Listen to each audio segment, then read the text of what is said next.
Welcome, welcome, welcome, everyone. Good to see so many of you here this afternoon. Thank you for being here. Thank you for participating today and being part of Life Lessons. My name is Karen Gray. I wear many hats: communications leader, owner of K Gray Financial Group, LLC, co-creator of the Realistics Conversation podcast, found on all major streaming platforms, as well as your host today.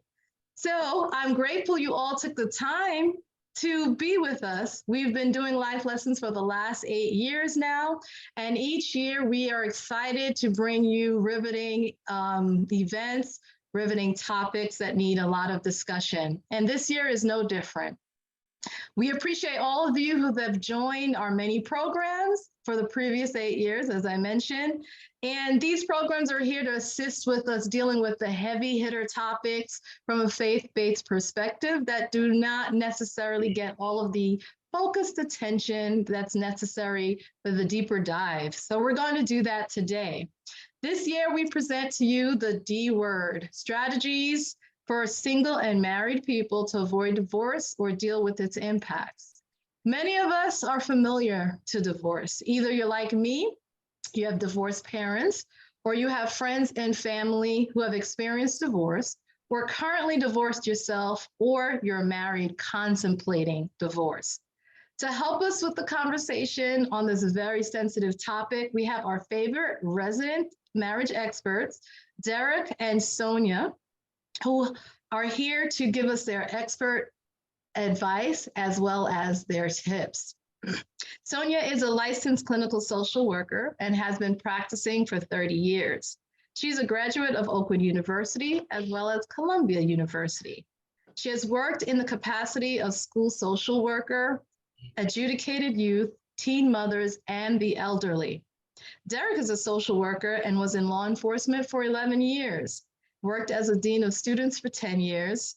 Derek and Sonia have been married for 26 years. They offer individual or family therapy, marriage or coupling counseling. You can contact them at www.marriagemenders.org. And if you registered for this program, you will receive a document after today with more resources and contact information for those that you're going to hear from today. Welcome, Sonia and Derek. We're so glad to have you join us once again, and we look forward to the insight that you're going to share with us today. We also want to welcome our guest panelists who bravely volunteered to share some of their personal stories and their journey in various seasons of their lives and navigating through many relationships. Also volunteering to assist us with the chat is Tasha and Egg Benambor, as well as Jonakim Lucien. So thank you both for also being here this afternoon.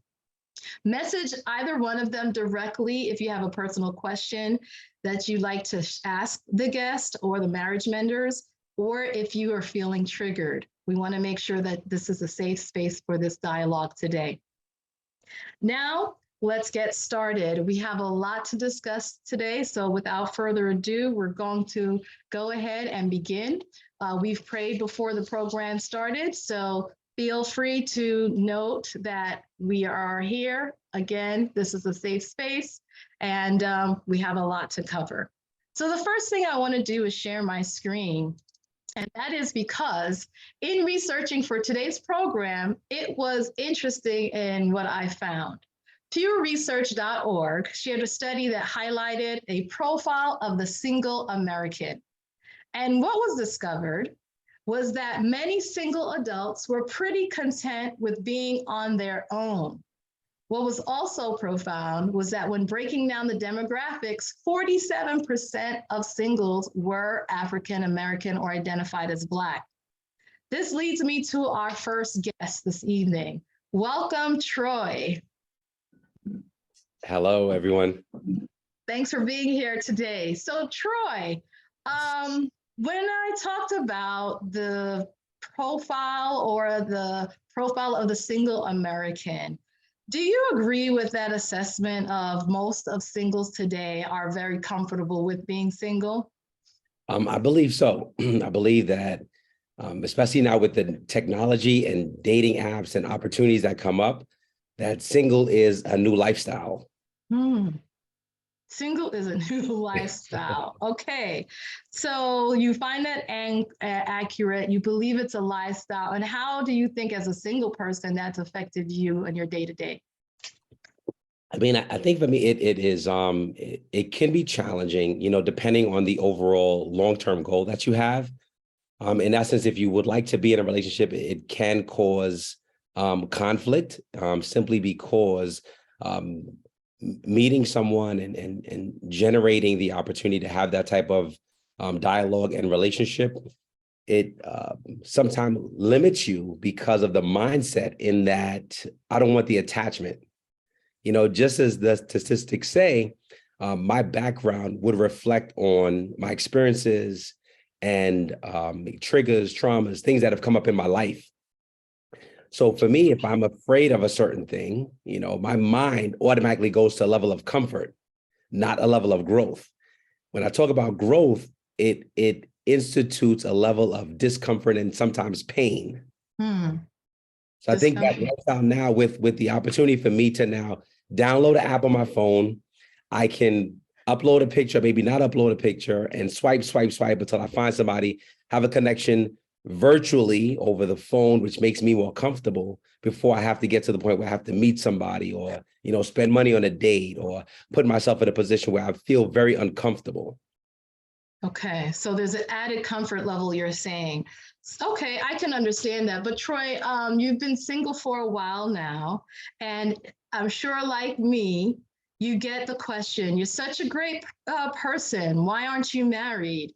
In your review, you mentioned that you didn't see good examples of marriage. So I heard you talk about this comfort level. You also talk about not seeing good examples. How do you think divorce or the idea of divorce has negatively affected your pursuit of relationship? I think it's been huge. I think it's been a huge component.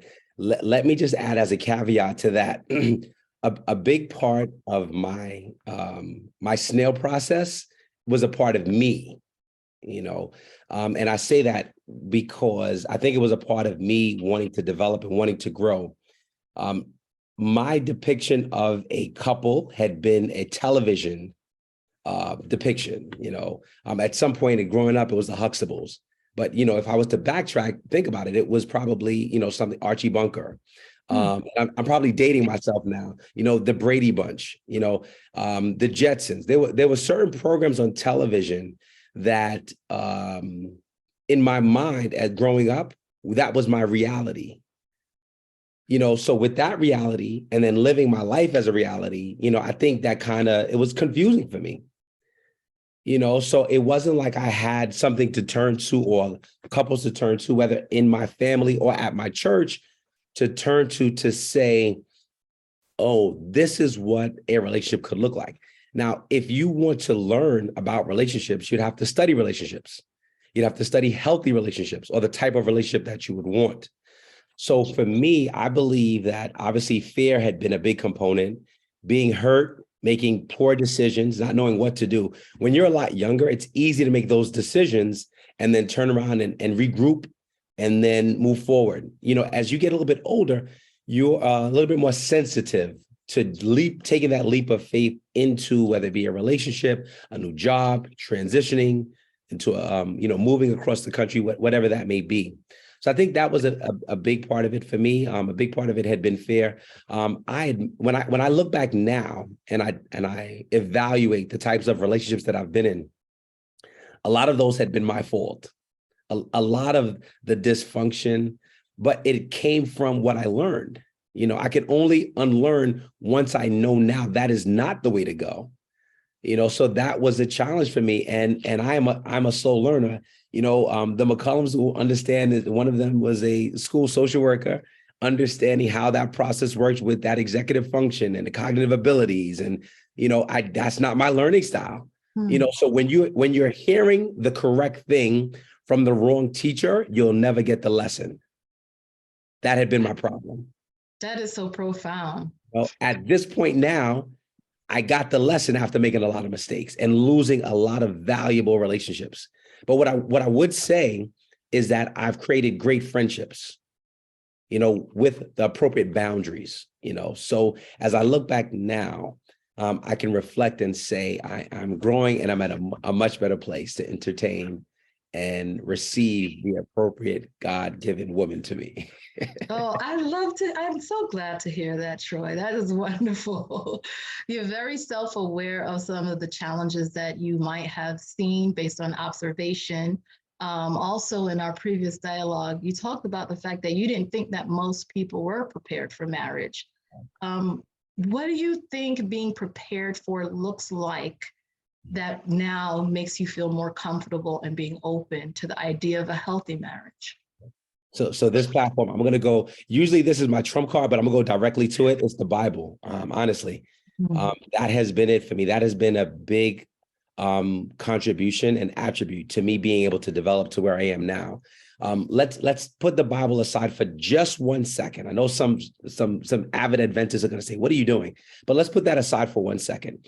I think internally, each of us has been designed for something very specific, and a partner has been designed for us in whatever capacity. During different stages of your life, you're going to go through lessons. You're going to go through pain. You're going to go through a variety of emotions, a variety of learning tools, which you build your toolbox. When I began dating, people would always tell me, find characteristics that you would like. Make a list of the things that you want, and then you'll find something that you really like, and you're like, okay, something is missing, Then you find someone else, they have these attributes, but something else is missing. And what I've learned later on in life is that there's no perfect person because you're not perfect. So what you need to find is the areas in which you want to go, right? You begin to develop your character with a partner that can help you get to that point, and you can actually help them get to their point. So during that time, 5 years, 10 years, how many ever years down the line, my goals may change, but the partner that I'm with needs to be able to be flexible enough and pliable enough to work with me to help both of us to be able to grow. And I think that was the part that I talked about earlier with the discomfort. It doesn't always feel good. That learning process, it's very uncomfortable at times. Okay, thank you so much, Troy. I'm sure we're going to come back to you a little bit later on some of these comments. I would love to hear from Derek and Sonia. I checked the chat and I don't see any questions for you yet on anything that you stated, but you did say a few things I think that are very relevant to the single perspective. Derek and Sonia, do you agree? Yeah, before we respond, I want to say to my brother Troy, man, you represented the men, man. You know what you did? You went right to the source. You went right to the fears, and you went right to where you are as a man and the growth that you. And so kudos to you. And I hope every man who was listening, not even listen to us, listen to what Troy did. It's not what he said necessarily, but what he did. And so Troy, kudos to you for stepping out the gates. Yeah, I had to say that. I have to ditto what Derek said. Yeah. You definitely did your work, right? And you definitely are intentional about what you wanted to learn and what you have learned as a man. And an awake man is a safe man. Yeah. Yeah. Very nice. Yeah. I'm sorry, Karen, what was your question? You asked a question for us. I'm sorry. I got all excited. I really do agree with both of your sentiments and comments about Troy stepping up. I feel that even a lot of men, particularly Black single men, are still going through the season of struggle and identifying what their viewpoints are in particular to marriage and whether it's actually very valuable. Also being tainted by what we have or have not seen. And Troy, you mentioned the Huxtables earlier. We're actually going to see a little video a little bit later on that talks about some of the messages that we've received from television that we don't receive anymore. So again, kudos and thank you for sharing that. All right, so if we don't have any questions or comments, additional comments for Troy, I'm going to move on to our next couple of guests. If we can show Antoinette, Mark, and Gloria. Troy, we will come back to you. 2022 has been a year with lots of public and unexpected celebrity breakups. Actor Blair Underwood and his wife after 27 years of marriage, Sylvester Stallone and Jennifer after 25 years of marriage, Tia Mowry and Corey Hardick after 14 years of marriage, Tom Brady and his wife after 13 years of marriage, Lisa Bonet and her husband after 5 years, Chanel Iman, NFL star Sterling Shepard after 3 years, and the most recent, after just 2 short years of marriage, is reality TV star Cynthia Bailey and her husband, Mike Hill. If we can also add Mark Campbell to the screen, he's also going to be part of the conversation. Thank you. In fact, according to Cosmopolitan magazine, it reports 47 major breakups of 2022. Now, we don't necessarily look at celebrities to guide our lives as it relates to relationships, but some might say it's a gauge and a temperature on the state of marriages today. Could it be that we have all been negatively influenced by bad messaging? Let's hear what speaker Tim Ross has to say on the subject. And I'm going to share my screen. Oh, just a moment.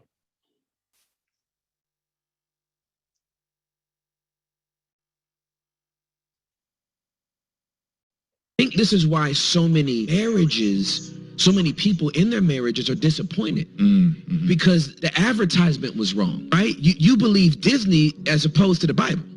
In Disney, and they lived happily ever after. In the Bible, they died happily ever after. So death do his part isn't when you take your last breath. It's every single time your ego has to die. Your pride has to die. You have to swallow that comment. You can't make that clap back. You have to listen instead of speak. Give you a case in point. Let's go Jefferson's Good Times Cosby Show. Okay? All of them were married. The next big sitcom to come out was Martin. They weren't married. They're dating. That's right. Having premarital sex, the whole nine. When does the show end? When they get married.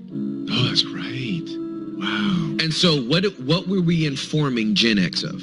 Because all the shows up into that, and you can go back to my parents' generation, Donna Reed and, you know, My Three Sons and Brady Bunch, you know what I'm saying? You work your way forward, and not that Martin was like the only one, because you had Living Single and a bunch of other shows that came out, but I'm just speaking about Martin. What we're informing a whole generation is there's literally nothing to talk about after marriage. All your fun happens up until marriage. And then when you get married, it's just boring.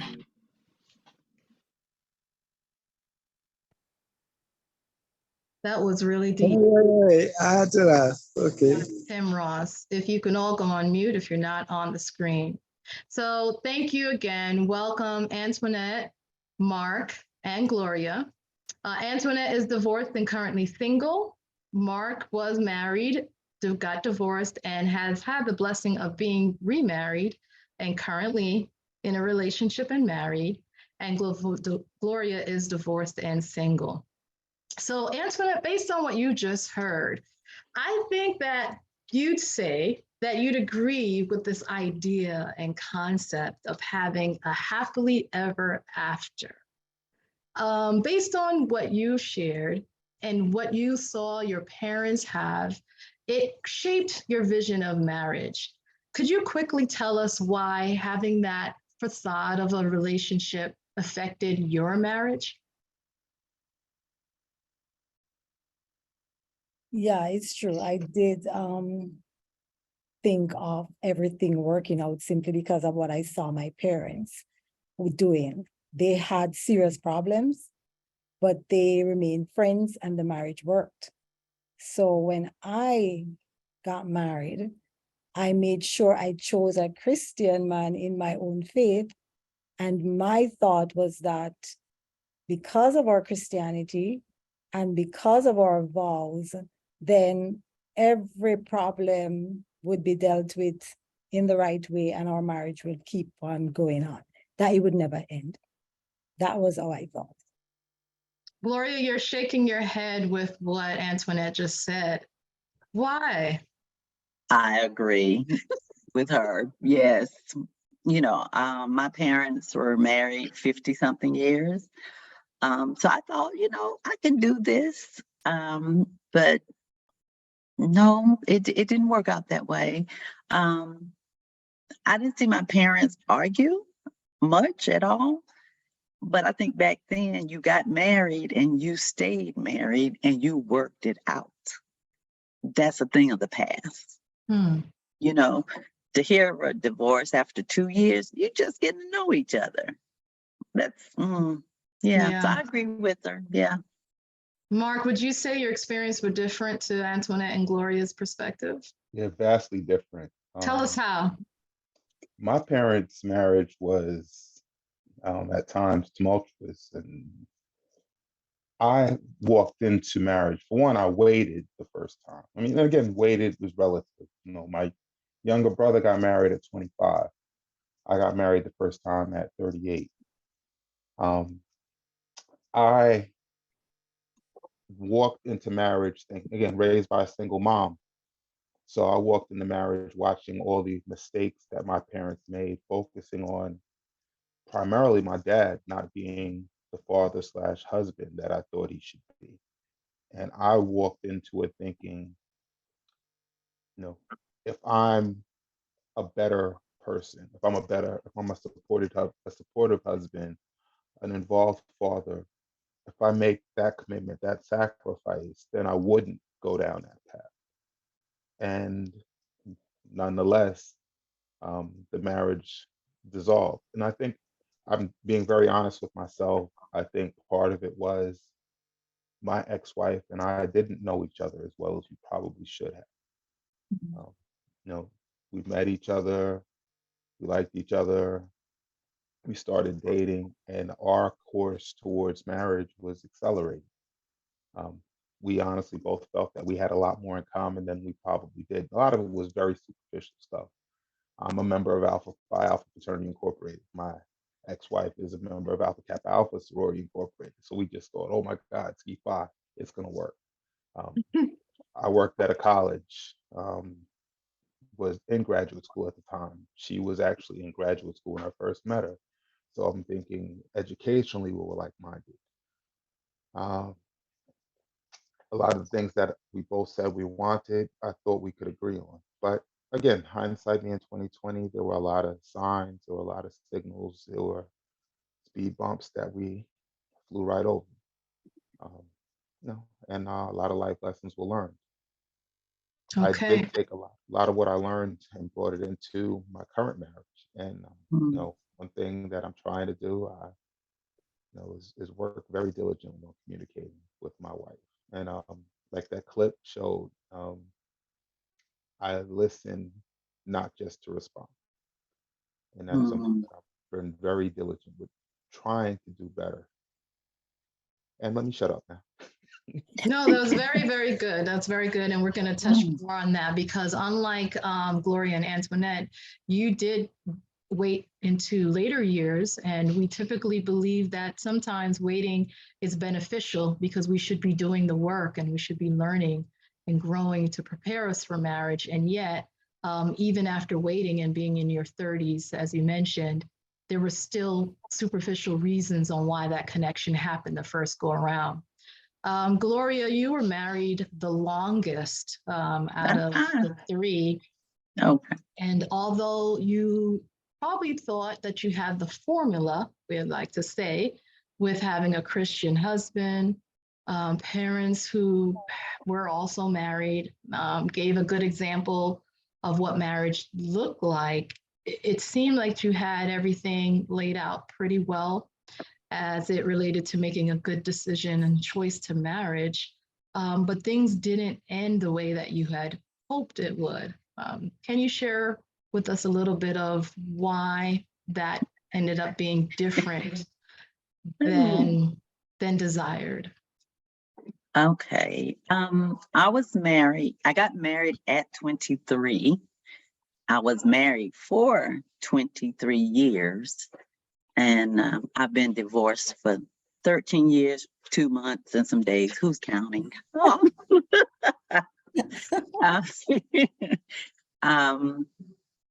I just Oh, I feel like I was too young. I got married too young.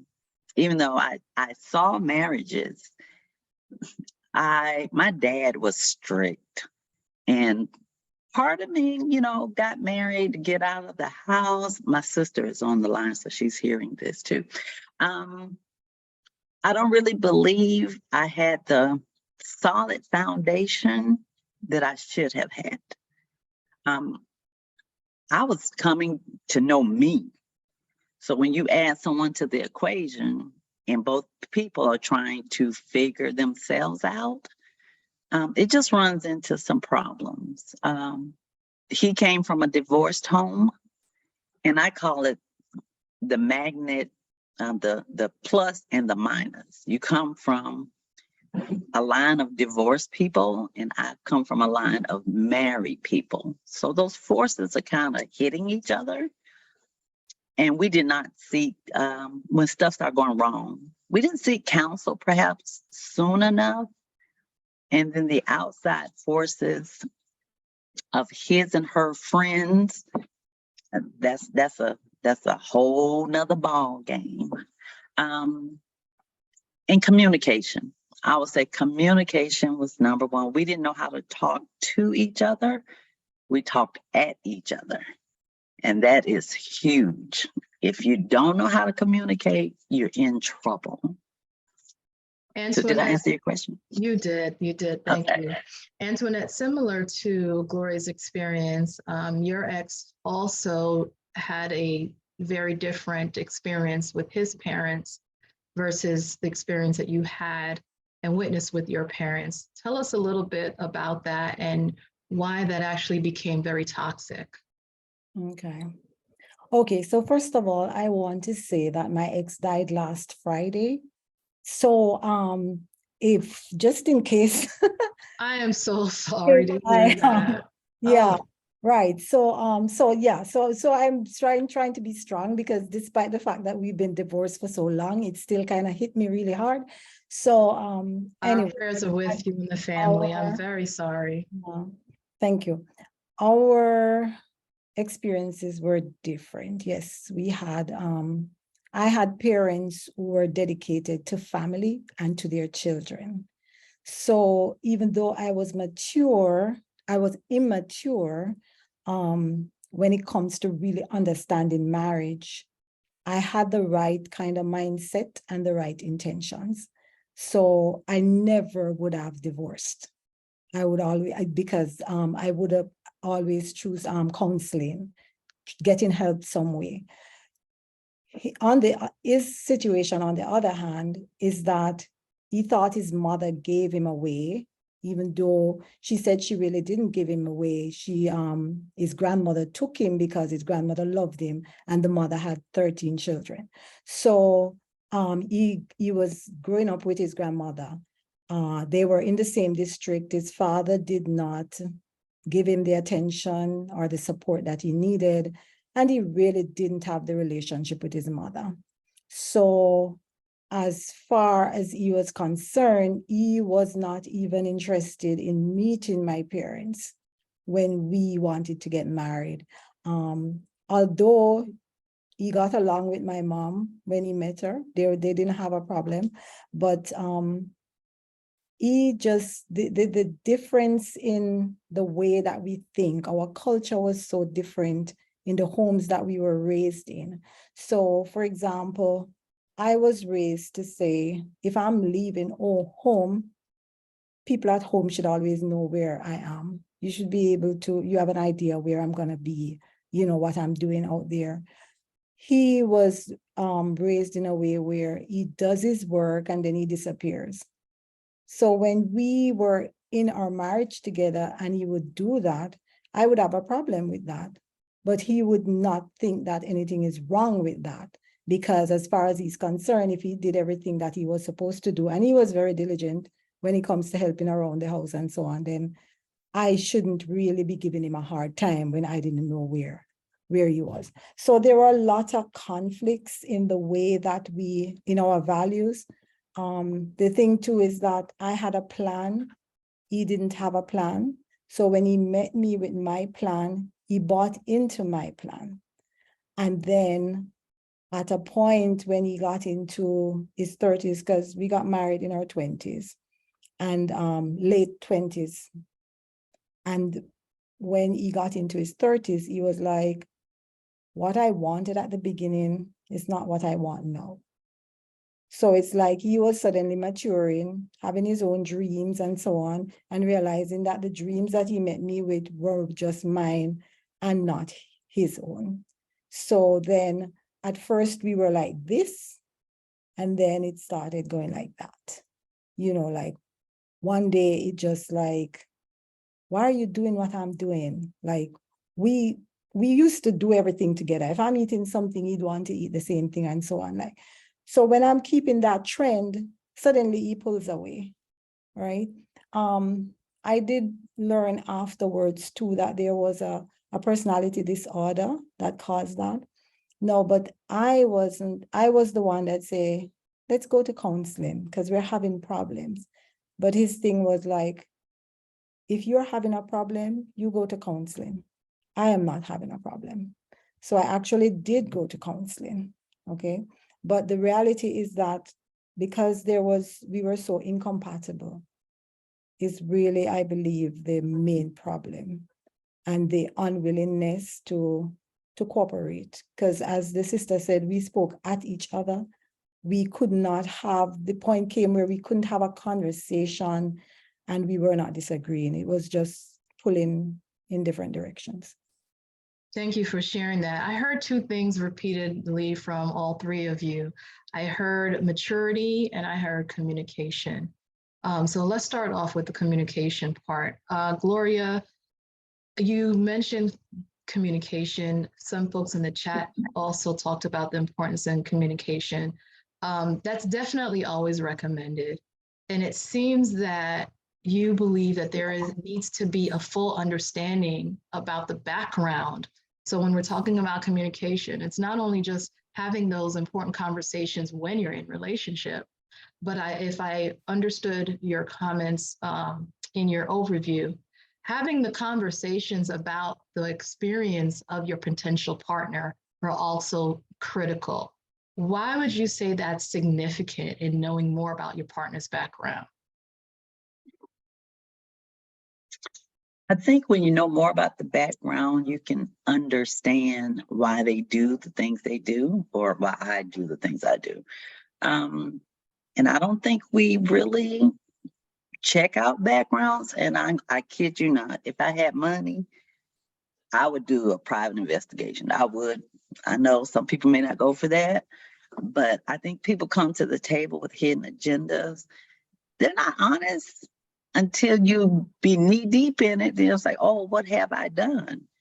But check out the family, the friends, just the whole gamut. You know, I would do that moving forward.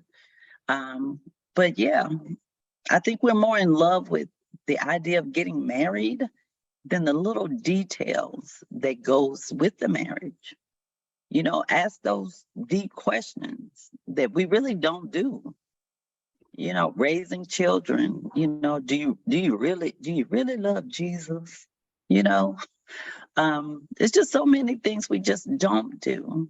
That fairy tale marriage is what we all want, but really, yeah. You're profound. Mark, I know you're back. You also co-signed with what Gloria and Antoinette shared about communication. It's essential for the issues of marriage. Would you say that in the first marriage, communication was a major issue? You mentioned the fact that you guys had so much in common on the surface that you both just figured everything would flow naturally. Yeah, but she just was a liar. Okay. But All it right. was an issue. But I think that, like just mentioned the background check. I wish, a background check. Um, it was so many levels to it, but again, we were just really on different pages. And I sometimes look at, things that I was taught growing up in the Adventist church about being equally yoked. And in a lot of ways, I think we were trying to force a square peg into a round hole because we really weren't. You weren't what? Equally yoked. My ex-wife, again, I grew up Adventist. I'm not a practicing Adventist. I don't go to church every Sabbath, but it is the foundation of my core. She was Episcopal. So there were things that I was introduced that were new to me, that were different to me. And likewise for her.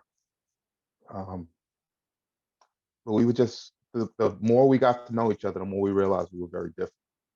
I never, like, I walked into marriage never even remotely, like divorce wasn't even in my equation. It was a word that was erased from my vocabulary. And I think to her, it was, it was always, this doesn't work, I get divorced, I move on to the next one. I just, again, and these are just my thoughts, but this is how I perceive certain things when we were married. I sometimes laugh when I reflect back, because even after we got divorced, we were divorced, the ink was dry, and she calls me up one day and says, and let me see if I can quote her exactly, "I gotta be honest, this divorce isn't working out for me." And I sat and thought, what in the blue hell does that mean? Like, this divorce isn't working out. And it turned into us contemplating trying again. Didn't go very far because I don't think it was meant to go very far. But I know for me, I had at the time a 5-year-old daughter with her. So it was, maybe I can bring my family back together more than anything.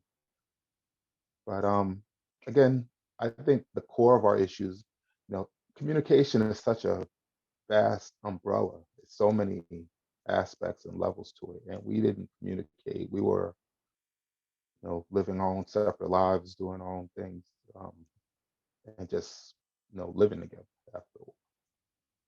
You said something earlier, Mark, that I think a lot of single people struggle with, and that is the timeline and trying to fit a square peg in a round hole. Do you think that being married at 38, even though you intentionally waited like Troy is doing, you still felt some kind of pressure to make that relationship work because you waited so long and it was time per se? I didn't, because I really thought like she was ideal for me. And I thought that she was the reason I waited is because I was waiting for her. And I mean, I remember we first started dating, all the corny stuff, me walking down the street singing, all that corny stuff you see in the movies, like that was us in the beginning. And you know, so I thought that the wait was because all of this was being put together behind the scenes. So it was worth the wait in that sense. Okay, we'll revisit that. Thank you, Mark. Antoinette, I'm going to exclude some of the questions that I had due to the circumstances of your ex-husband's passing. So I'll just say that your experience has led to your very own healing, which is wonderful. And that healing has led you to not only writing a book, but also creating a ministry, Healing from Broken Relationships. You shared two very profound points about how childhood trauma showed up in your marriage. One, you realized that you had an ambivalent attachment style. And two, your self-discovery happened in marriage versus when you were single. Tell us about that a little bit and how recognizing those things negatively affected your marriage, but has positively helped you to move forward. Okay, so when it comes to childhood trauma, that actually took place in my mother's womb, I discovered, because my father had committed adultery and my mother forgave him, but she was pregnant with me when she was going through all that trauma. So when I came of age, like even as a teenager, I realized that I would just have a terrible hatred for people who commit adultery. And I didn't realize it, but later on, I discovered that I chose somebody who would commit adultery in the with the intention to fix my father. But all of this was subconscious. Okay. I developed ambivalent style because my parents traveled a lot back and forth. Okay. And so it's like, even though they loved me and I knew that they loved me, the separation kind of caused me to be seeking after that love. And so I didn't have that satisfaction within me. I didn't have it. And I was looking for happiness outside of myself. I didn't realize that that was supposed to be with my relationship with God. So in my marriage, I became possessive. And at a point I discovered that I was really possessive, and I was able to trace it back even to a situation that happened when I was a child, and my mother just left one morning early when I wasn't, I wanted to say goodbye to her, and she just disappeared because it was too emotional for her to say goodbye to her Is it children. her mic? The volume has dropped, or Pardon? You're not hearing me? Go ahead. That was an interruption. Go ahead. Okay, sorry. Yes, right. So then I once I discovered that I was experiencing that kind of possessiveness. It came to as a result of my husband committing adultery, and then me becoming even more insecure with that that experience. So I was trying to hold on to him tighter than I should have because of my insecurity. I was, then he committed adultery. And as I said, I had this hatred for people who committed adultery. So the trust was broken down.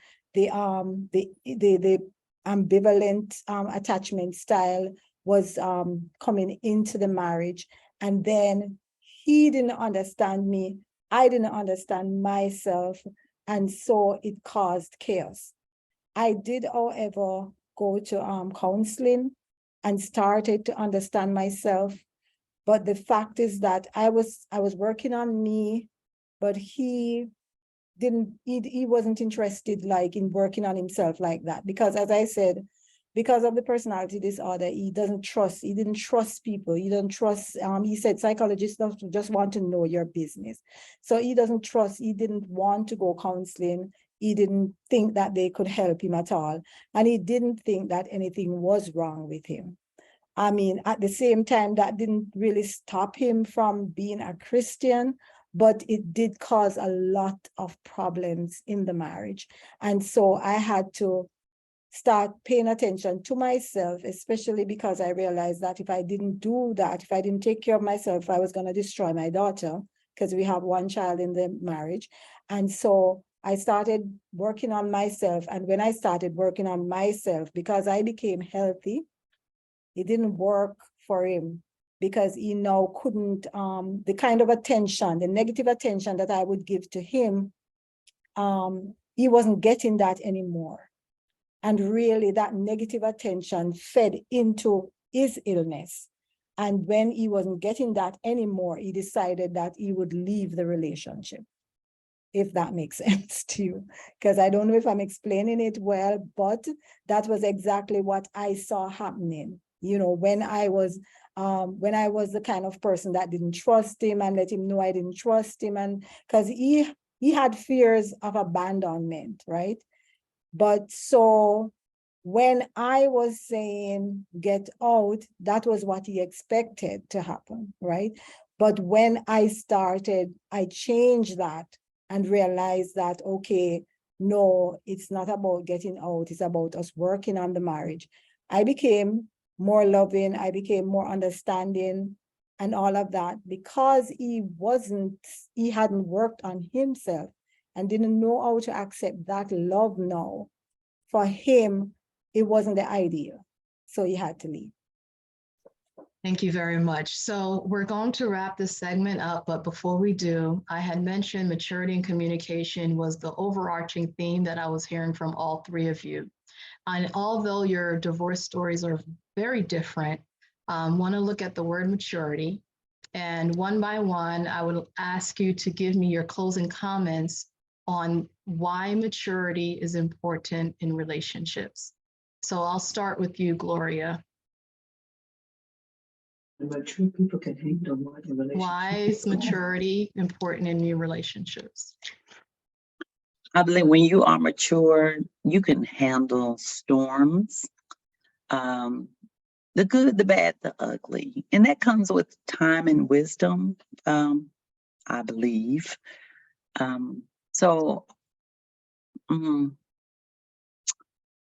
Mature. I don't know, Karen. Yeah, I will stick with what I just said. Maturity, you can handle the good, the bad, the ugly. When you're still a kid, you want to call it quits. You want to not go to the resources that are needed to help you hang in there. So maturity is important. Thank you. Sure.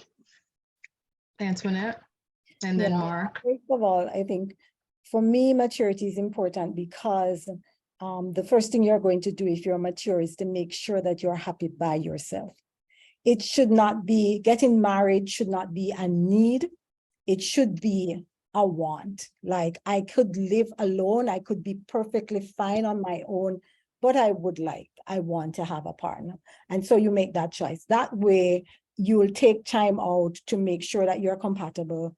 You will take time out to make sure that you understand each other's meaning, you know, your meaning in life. So first of all, I believe that maturity will cause you to look at yourself, understand your personality, your temperament, your attachment style, your love language.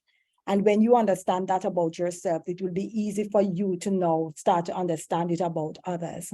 And so you are going to be more, better equipped to make a good choice. And so I believe that, yeah, maturity is important in that sense. Thank you, Mark. And then I'm going to ask Troy to also weigh in on this as well. You're on mute. I think both Gloria and Antoinette are both on point with what they're saying. I think also maturity allows you, even in disagreements, to have grace. As you grow in your relationship with each other, you know the trigger points. You know when you're below the belt. And I think maturity helps you to understand not to go there when it's not necessary. I think, and again, I'm a work in progress. I think all of us are. But I think that's one of the biggest factors that's allowed me to grow. It's seeing and understanding, even when we disagree, and when we're in the midst of animated discussion, I'll call it, knowing the barriers. So I think that's part of maturity in my case. That's great, which also yields back to that communication aspect. Thank you. And then Troy, and then we'll hear from Derek and Sonia.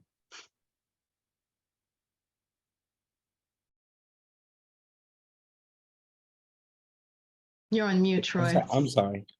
This is the maturity question? Yeah. Okay. I think for me, maturity gives you the opportunity to compromise. Any type of relationship that you're in is going to take compromise because we're two individuals coming together as one.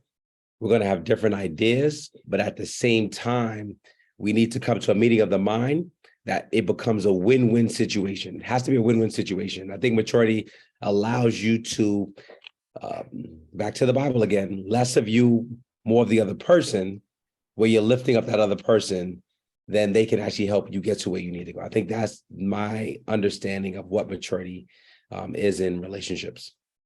Excellent. Thank you all. Thank you everyone for sharing. I'm sure we'll have some questions later on for you. I appreciate it. So now, Derek and Sonia, before we transition to the second half, there was a lot that we heard from our guest panelists. Do you have anything you'd like to add to that conversation? We talked about unexpected divorces. We talked about being unequally yoked. We talked about communication. We talked about maturity. We talked about a lot with our guests. So what would you like to add to that before we transition to the second half? Oh, yes. One of the things that I think stood out was I think Gloria shared being married, getting married too young, and not knowing emotionally, also wanting to kind of flee a controlling father and all of those kind of things. But what stood out that we typically don't know or don't talk about that I think account for the disillusionment after we get married is that we mistake euphoria for love. And so there's a euphoric state that most people experience when they're dating. And it actually is a physiological thing because our brain starts to secrete dopamine when we feel good being around that person. It starts to secrete norepinephrine, and all those hormones make us feel really good. So there's that season where you're dating someone, you're feeling really good about it. For whatever reason, it's the object of your attention because it keeps feeling good. Whatever we feel good about, we want more of. So you find yourself talking and spending more time, and whatever age that might be, you end up getting married. And then, of course, as the reality kicks in, the dopamine decreases, the norepinephrine decreases. Couples spend more time apart than together. They're not as excited. So then reality kicks in and you see two flawed, imperfect human beings who now have to do the work. And I think that when we talk about maturity becomes, it's an emotional thing for us to be able to see that you're not spiritually mature to do the role of the wife or the husband. You have to be able to emotionally say, this isn't working, why not? And then realize that you might have gotten married for some of the wrong reasons, and then do the work that's required to fulfill your specific role. The spiritual maturity is what helps you do that. Very good. All right, thank you so much. And so before we transition, we also have the Manleys with us, Keisha and Calvin Manley. So thank you for being with us to add to the conversation. And so before we get into talking to you about your experience, I'd like to share another video. Sonia Mary mentioned togetherness, and this video touches a little bit on that. And so I would love to get your opinion on what we're about to see on the screen. So bear with me, let me pull this up, and I'm gonna hit play and let's talk about it momentarily.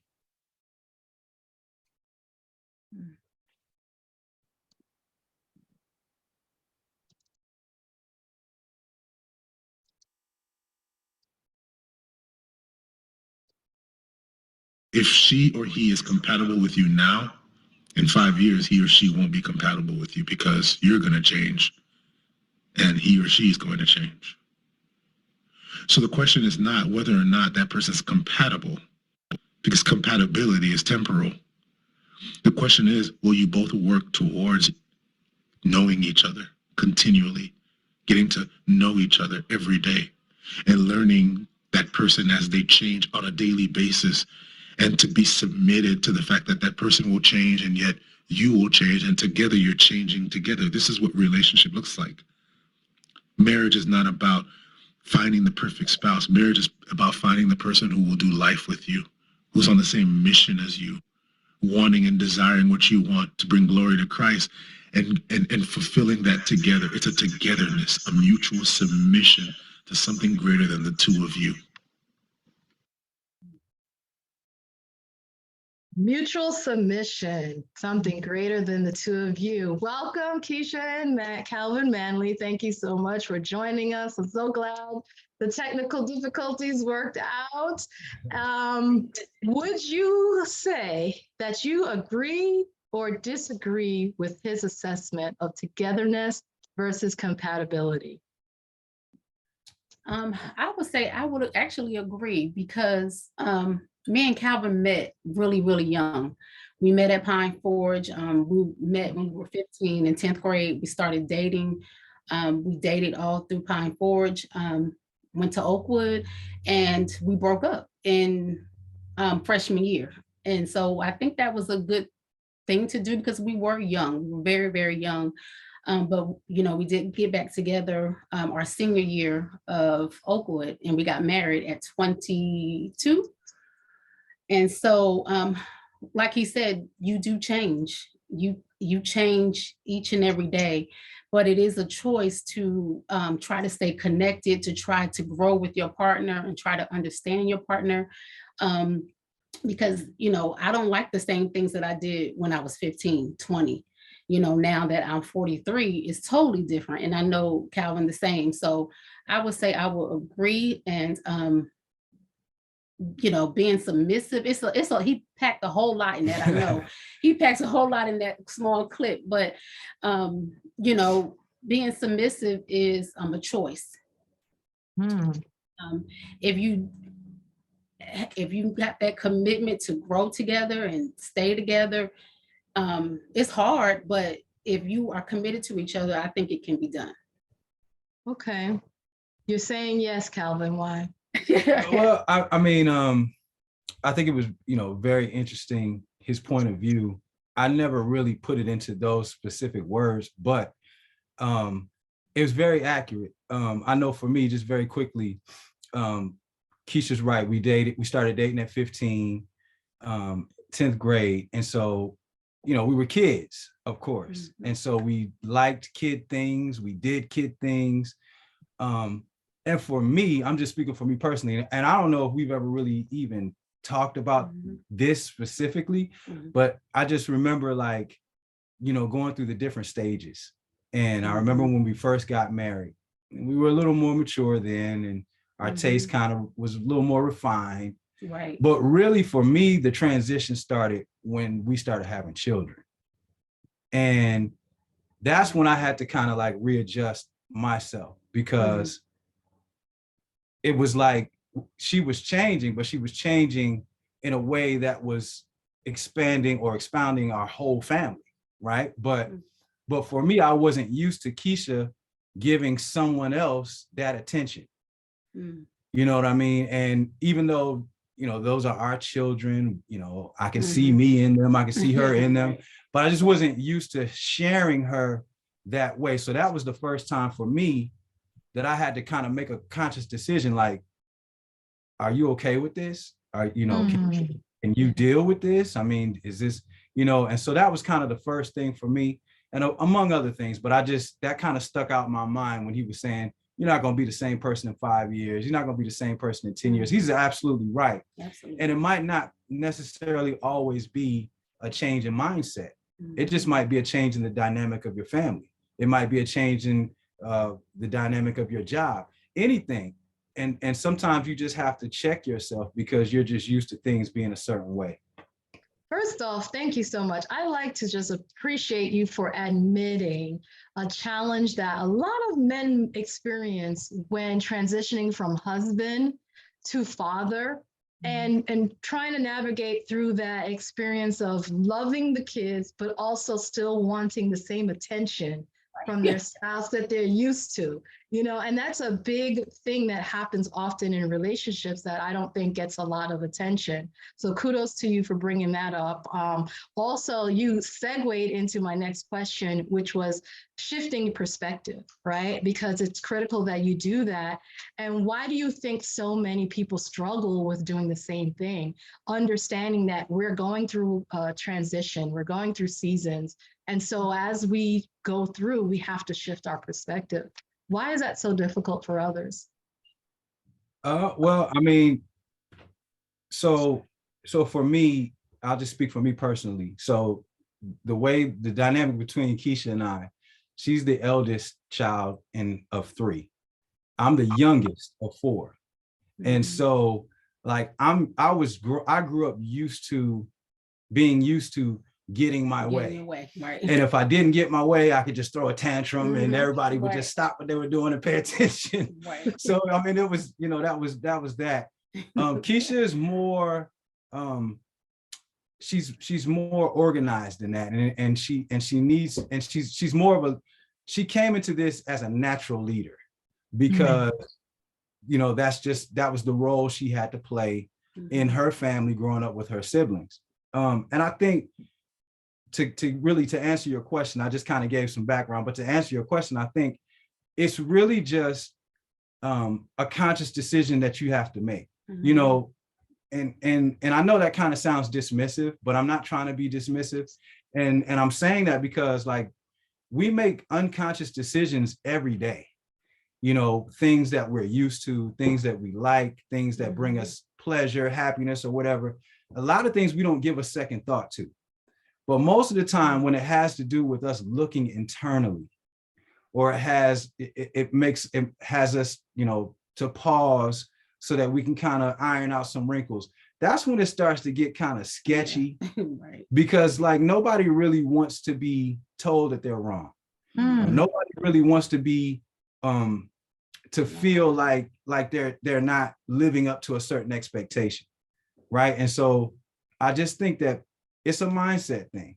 If you come into a marriage thinking that you deserve to be served, like that's not going to last long, so it has to be like a give and take thing. It has to be, you have to be open, and you have to know that I'm sorry, you have to know that coming into a marriage, it's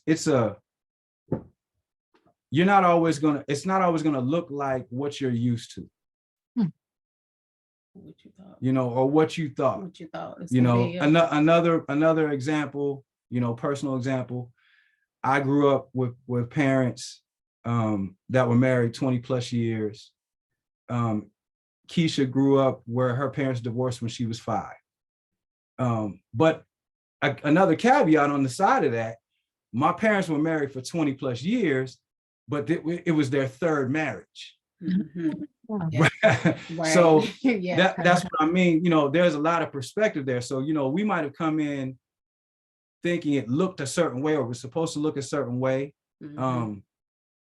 For me, I felt like I grew up and my parents were always kind of like having to prove that they were authentic and that they really loved each other and that this was for keeps. And so I saw that growing up. And so when I entered marriage, I was like, divorce ain't even an option. But I don't even know why I was saying that. I was just saying that because of what I saw. Oh, divorce ain't an option. We ain't gonna do that. Yeah. But conditioning. But maybe not even 2 years into the marriage, I just started seeing things that I had to make decisions about. Am I going to stay around for this? Am I going to work through this? Am I even going to share with her how I'm feeling? Right. I'll stop and let you go. Yeah. Good. No, that's so great. So you've both been seeing a lot of your friends and family decide to either separate or fully dissolve their marriages. And after 22 years, how is that either positively or negatively impacting you guys? I would say for me, it encouraged me to even try even harder to keep my marriage together, because I see that this is the end of the world. Like we all know, like we all been taught, we all have studied that this is the signs of the times. And it is, families are breaking up each and every day. It's like no one is trying to work it out. That is the first option. Like nobody really wants to fight. And for me, I'm choosing different because I didn't see that growing up. And I know I want that for myself and I want that for my children. So to me, it's been motivating. And I know that I got to go harder in prayer, harder in, spending time with my husband and, just being more intentional about our life together and being married and all that entails. We already know what that is. So to me, I have tried to be a little bit more serious and more intentional and not taking Calvin for granted or our family for granted. That's good. And I'll just add real quick to that. There's also another challenge because we've seen some of our close friends separate, divorce.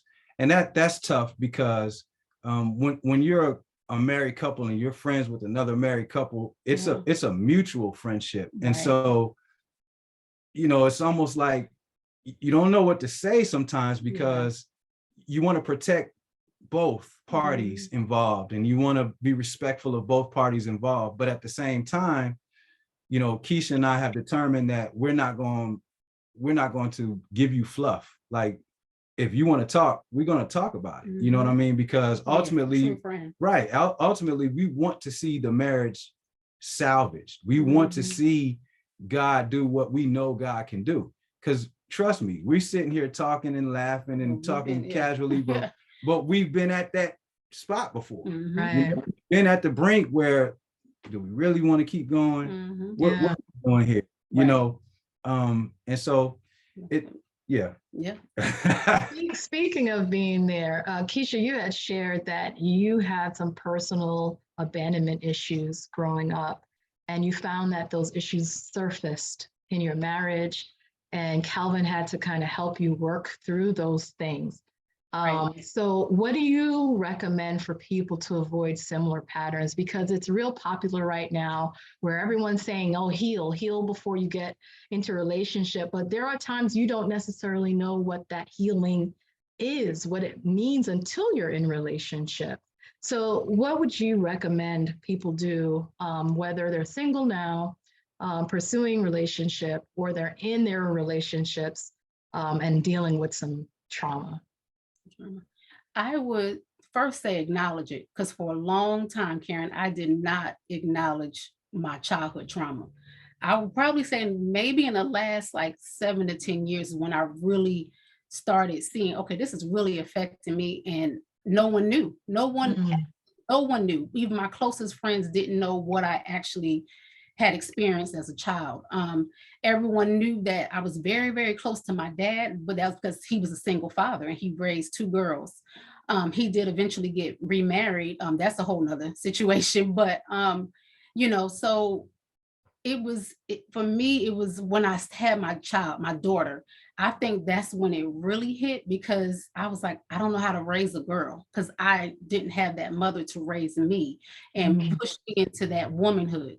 So I had a hard time with that.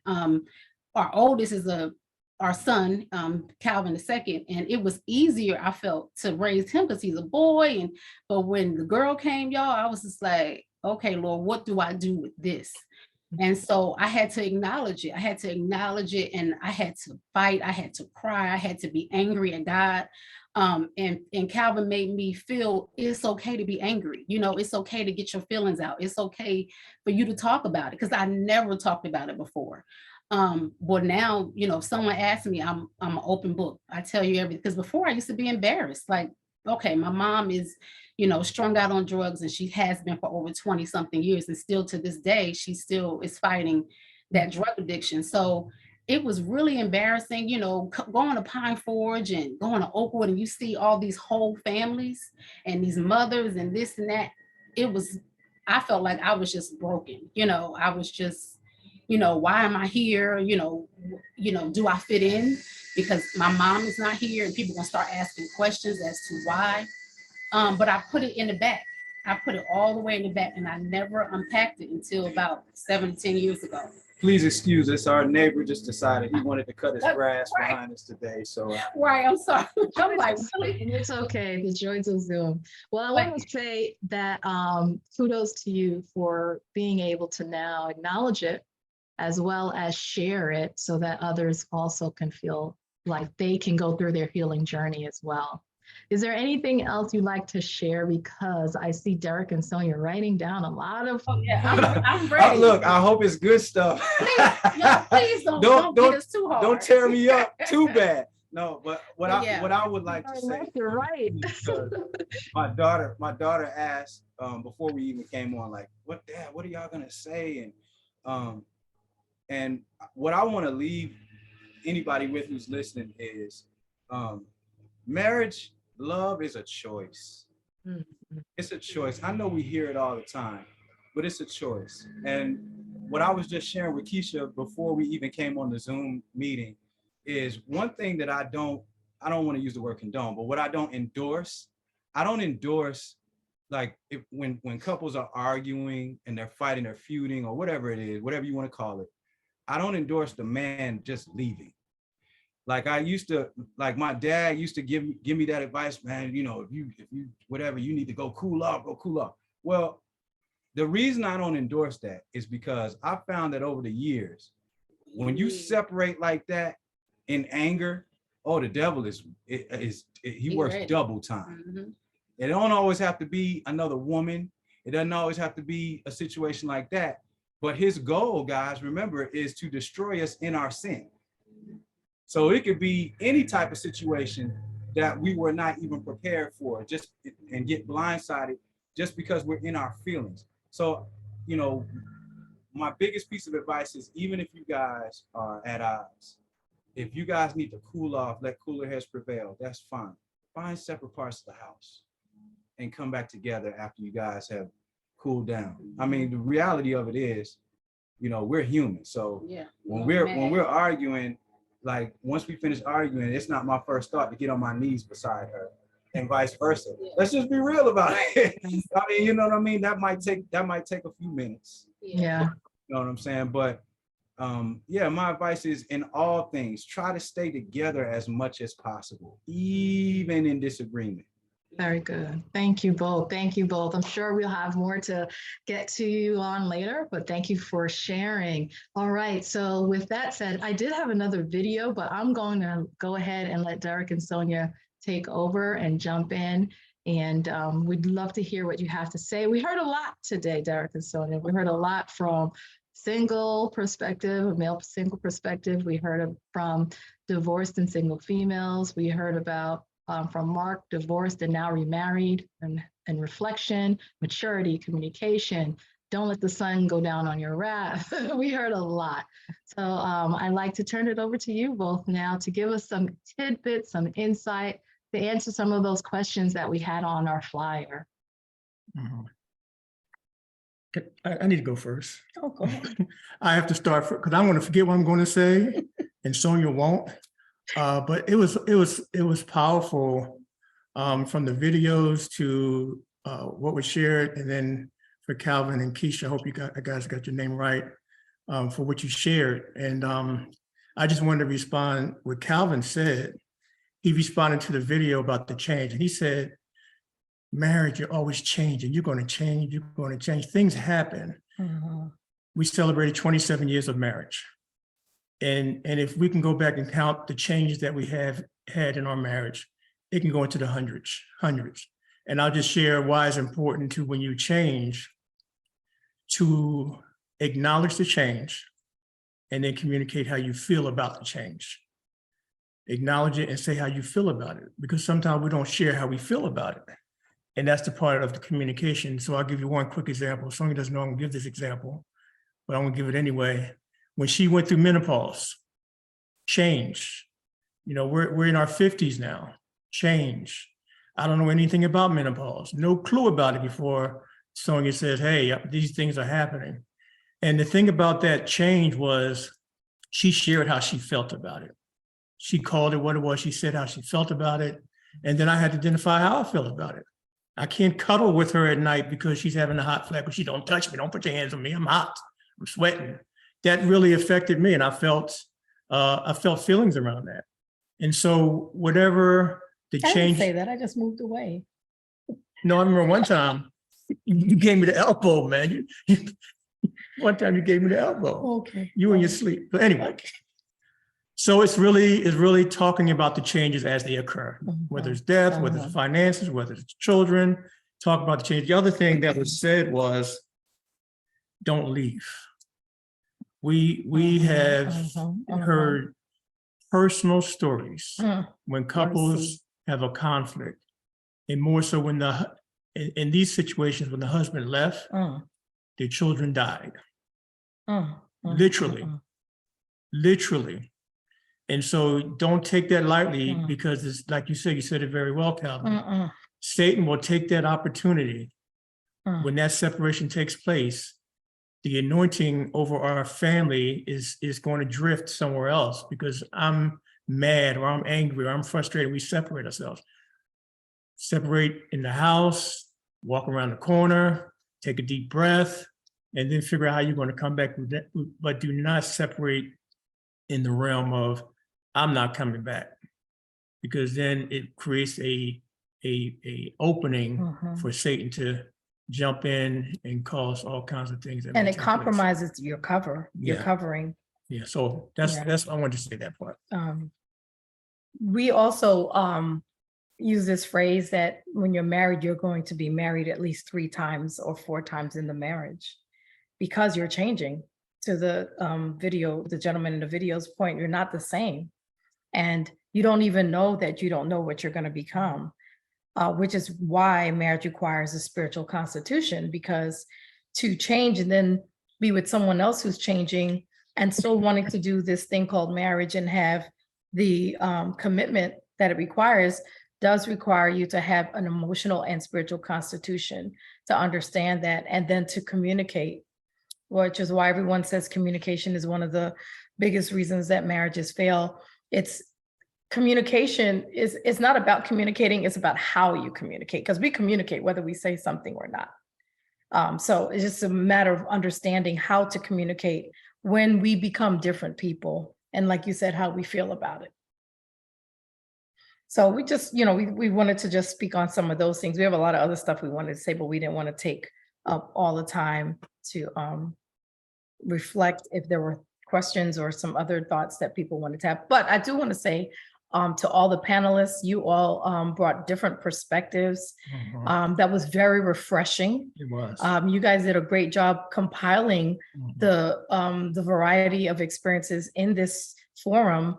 And I think it was very helpful to hear the different experiences, the different pasts, the different journeys that you guys were on, because again, they were all different, but we did find a common thread, which was maturity, communication, and understanding God's role for you in your life, God's plan for you in your life. And I think that was those are the common threads that were shared. But kudos to the team for creating such a diverse panel.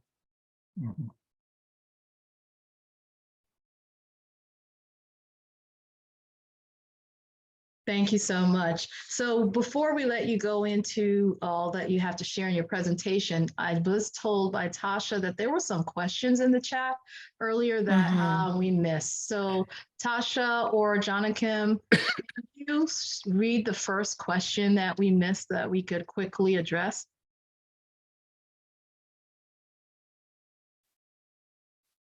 All right, I have one here. Thank you. Is the maturity based on age or spirituality mature? Read it again for me. Is the maturity based on age or spirituality mature? It's definitely not age, because we know some 60-year-olds that are still crying for mommy like they were 20 and 10. So it's not age. It's definitely not chronological. It's emotional and it's spiritual. Some people have emotional disorders that actually impair their ability to mature. Right. And they stay stuck in a certain age, and they have those needs and communication and movement styles based on that age. So it's not the chronological age. It's for sure, it's definitely the emotional and the spiritual maturity that we're talking about. And again, your emotional maturity is what actually drives your spiritual maturity. Our marriage didn't take a shift until 8 years in, when God said, you're failing because you haven't used my wisdom. You haven't used my plan for you as a wife. That took an emotional moment for me to actually go to him spiritually, to then do what he said to do for our marriage to be where it is now. And it's not me, it was the Holy Spirit that did that through me, because I was failing, because I didn't activate my role as a wife. I came in thinking that I did everything right, and now you just need to love me. And God was like, when are you going to help him? And I thought helping was cooking and cleaning and supporting the household and financially planning. And he was like, no, an accountant, a maid, and a mom could do that. Right. The wife has a different role than any other woman could ever have. Whether a mistress, a sister, a friend, a daughter, the wife's role is divinely ordained. And it took emotional maturity for me to go to God and say, help me. And it took emotional and spiritual maturity for me to go back to that scripture. When I became a man, I put away childish things. When I became, which means that it was a transition that I had to make.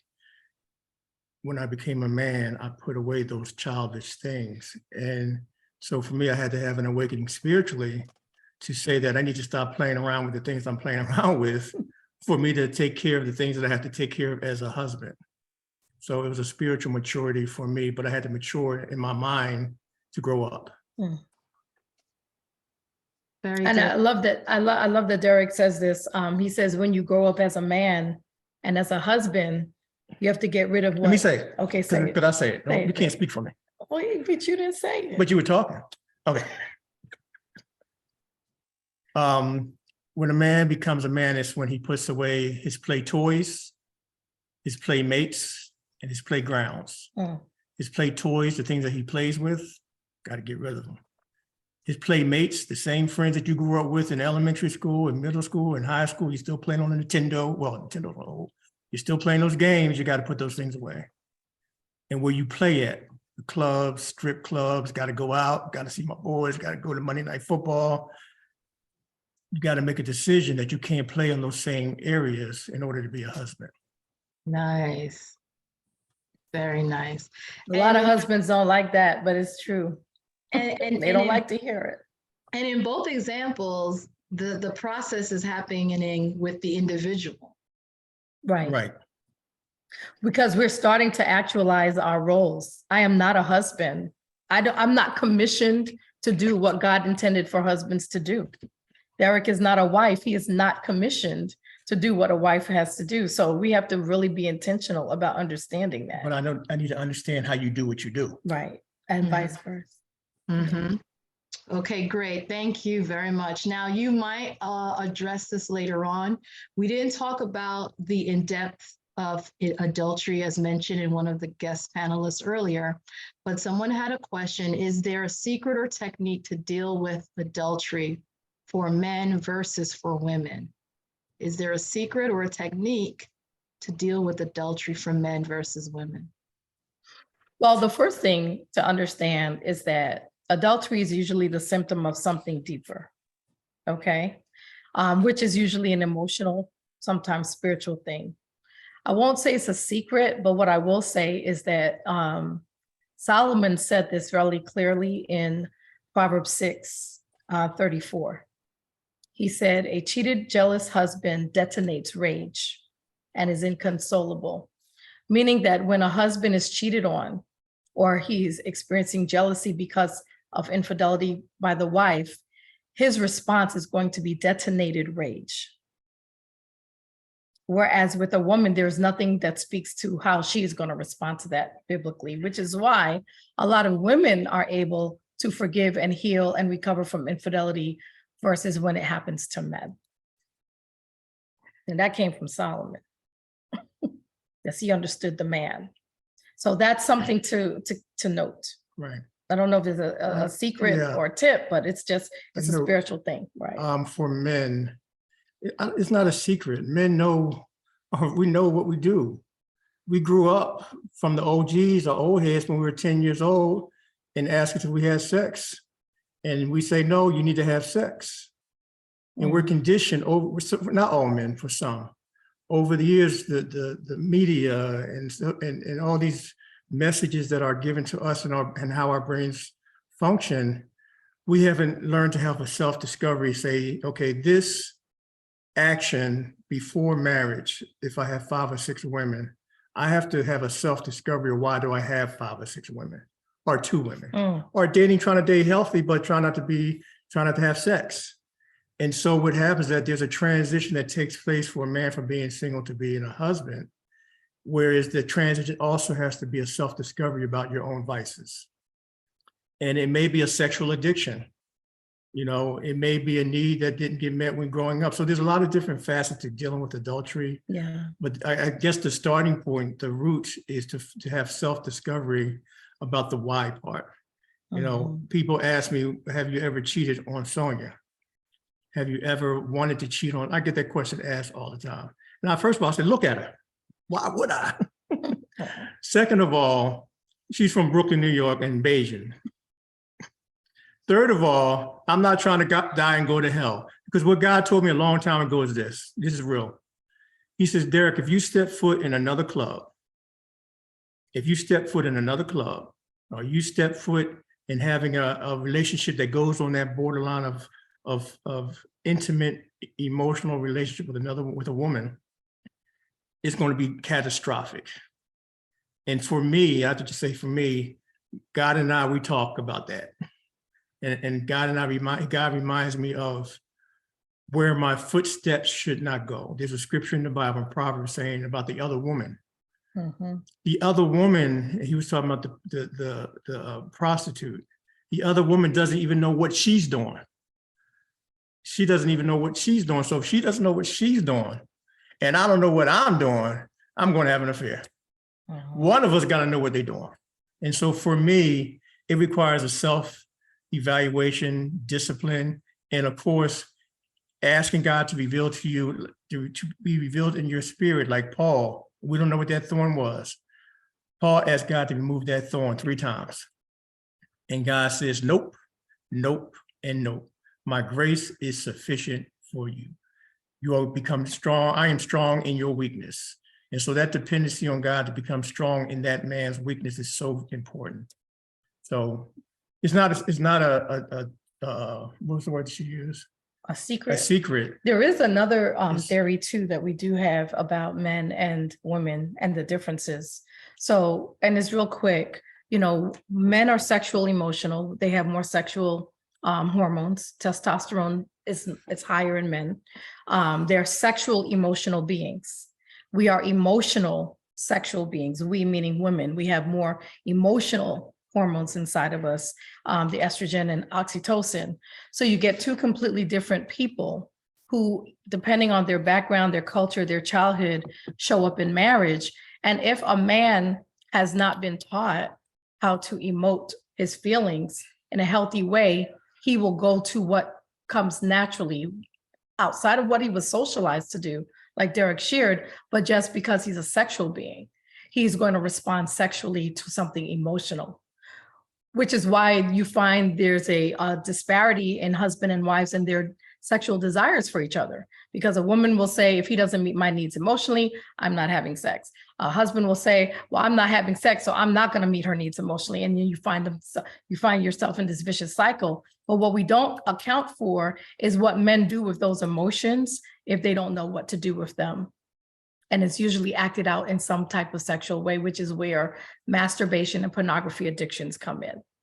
Husbands will soothe themselves sexually versus finding out, which is why counseling is so important, and which is why we take seriously what we do for a living, because our biggest job historically is having to help husbands really find ways to express how they feel emotionally in an appropriate way. And that's where a lot of infidelity takes place, is when they're not unable to do that. So that's another thought, another theory in there. Thank you for answering that. I hope that helped the person who asked that question. Do problems in marriage build perseverance, which build characters? Should marital problems build us versus break us? Yeah, definitely. Marriage definitely builds character. We truly believe that the whole point of marriage was to emulate the Godhead, to look like God. And of course, we're all sinful creatures on this sinful earth.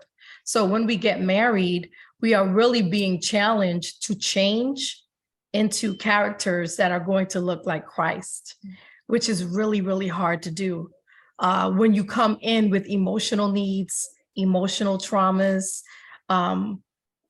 mental health issues, very challenging to do. but it definitely is a character building relationship. And I think what's unfortunate is a lot of people run from that process. Like a lot of people don't have self-talk and say to themselves, why did I respond that way? Let me find another way to respond. Or this is challenging. Help me, Lord, with this challenge. A lot of the times people default back to the coping mechanisms that came from their past. And you can't do that in marriage and it be successful. So yes, it is definitely character building. And those problems are just designed to build character. We're talking about two people becoming one. Think of a caterpillar going into a cocoon to become a butterfly. That person that marries that person is going through the same type of struggle. There's a struggle. They show a video of the caterpillar in the cocoon. There's a struggle. So to become a beautiful butterfly, that caterpillar had to go through that. To become a beautiful couple, not visually, but emotionally and spiritually, you got to go through the metamorphosis. And a lot of people resist that change, which is really unfortunate, because if you hang in there, you actually come out better. I would not be going to heaven if I did not change being married to Derek.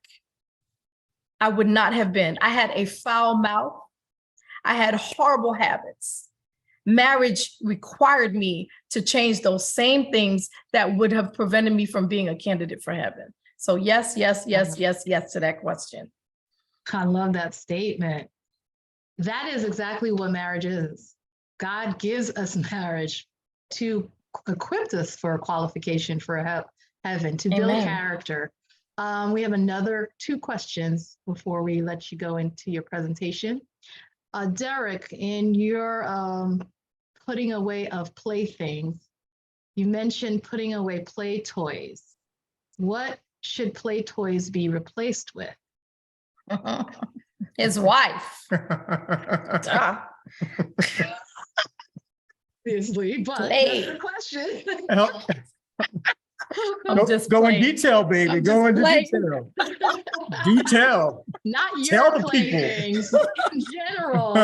What should men put, That was good. put That was away? good. Put away, because we're talking about playthings that probably are unhealthy, and that's different for different men. And you replace it with healthy things. And again, it depends on the man. Healthy things.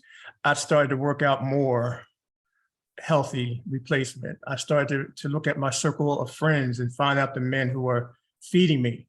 I would love to hook up with Calvin, because I can see he gonna feed me. Calvin, let's change numbers, man. I need a man to feed me even now. So I think it's replacing the relation, the playthings with healthy playthings, healthy ways of living, healthy. It's hard to give it a clear what is it, but Because every man is different. every man is different. So unhealthy versus healthy. But your play toys became caring for your dominion. So you started learning. Well, no, but you started doing things differently. You started learning how to do things around the house. True. That kind of became your True. thing. That was. There isn't nothing that you haven't been able to fix in this house. I don't know if that's what okay. They're talking about something to replace pleasure. Right. Right. Okay. Playthings.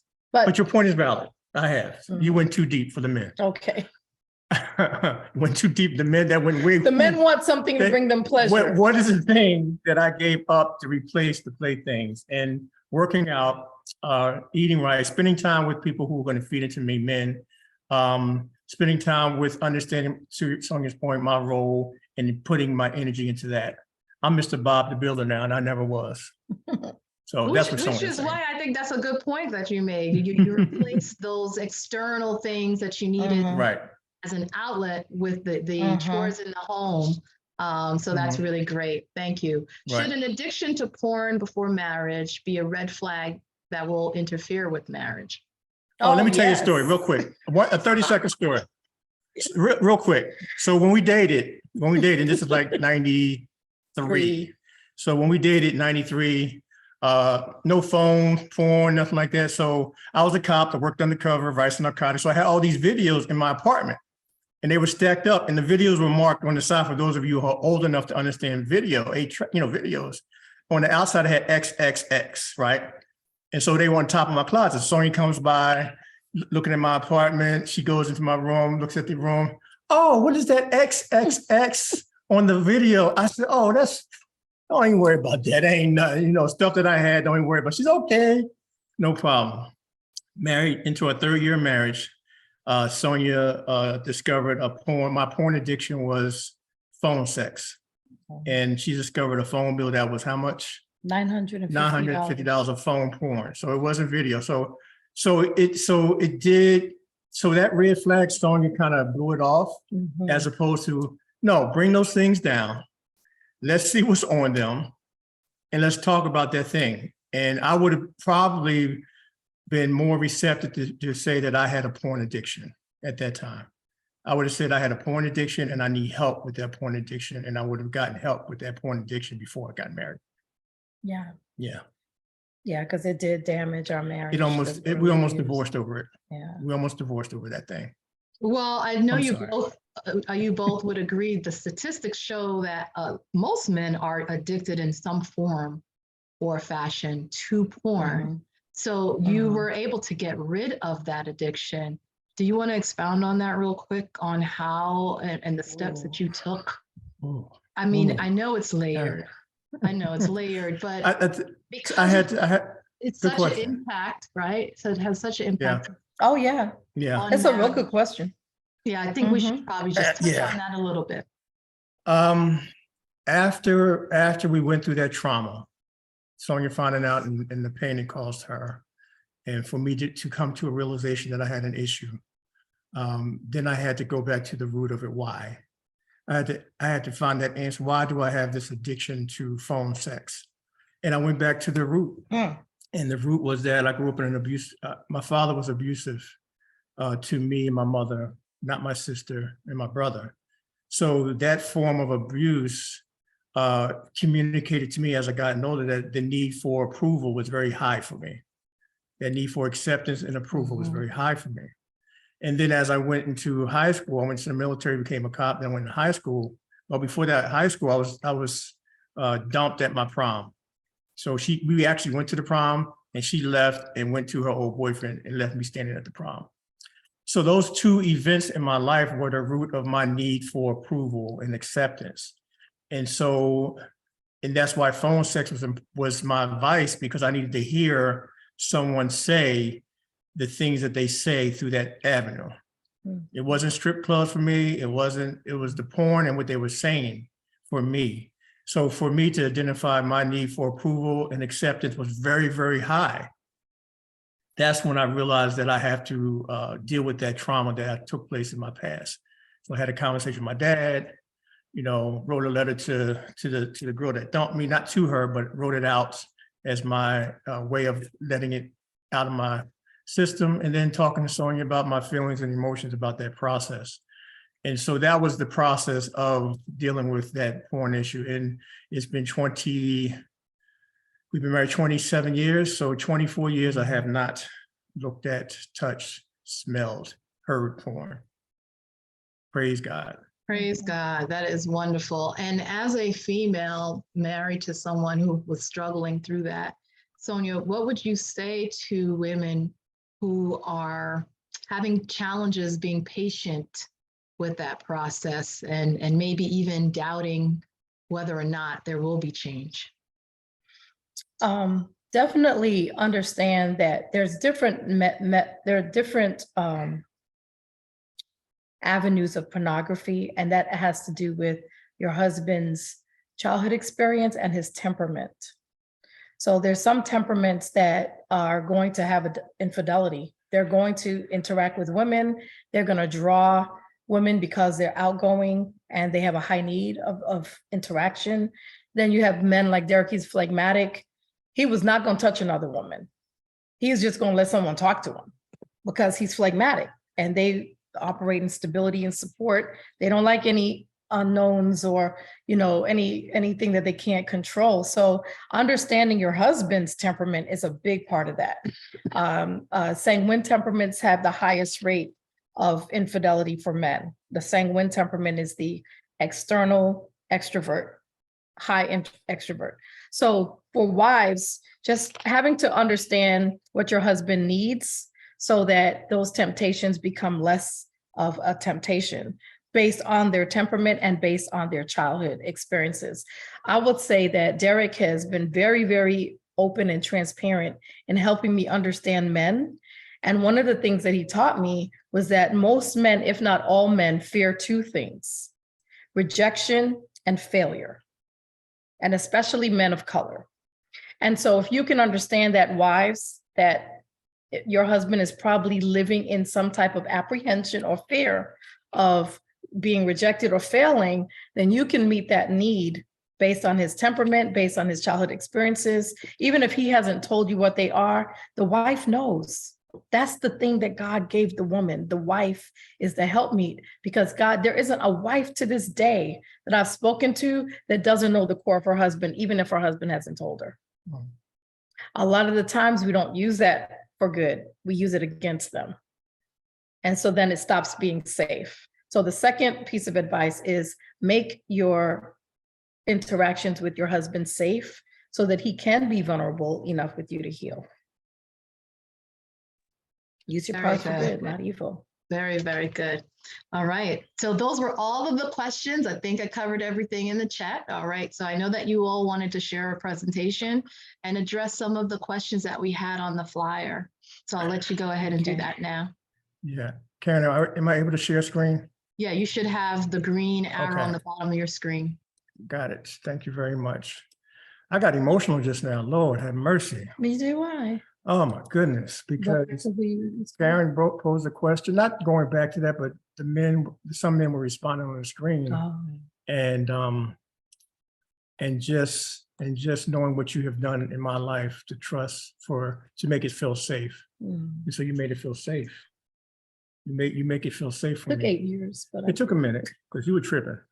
You were straight tripping. It took 8 years. You were doing the most. Husbands, okay, real quick, husbands. What I want, if you're not a husband, just know this. And if you are a husband, know this.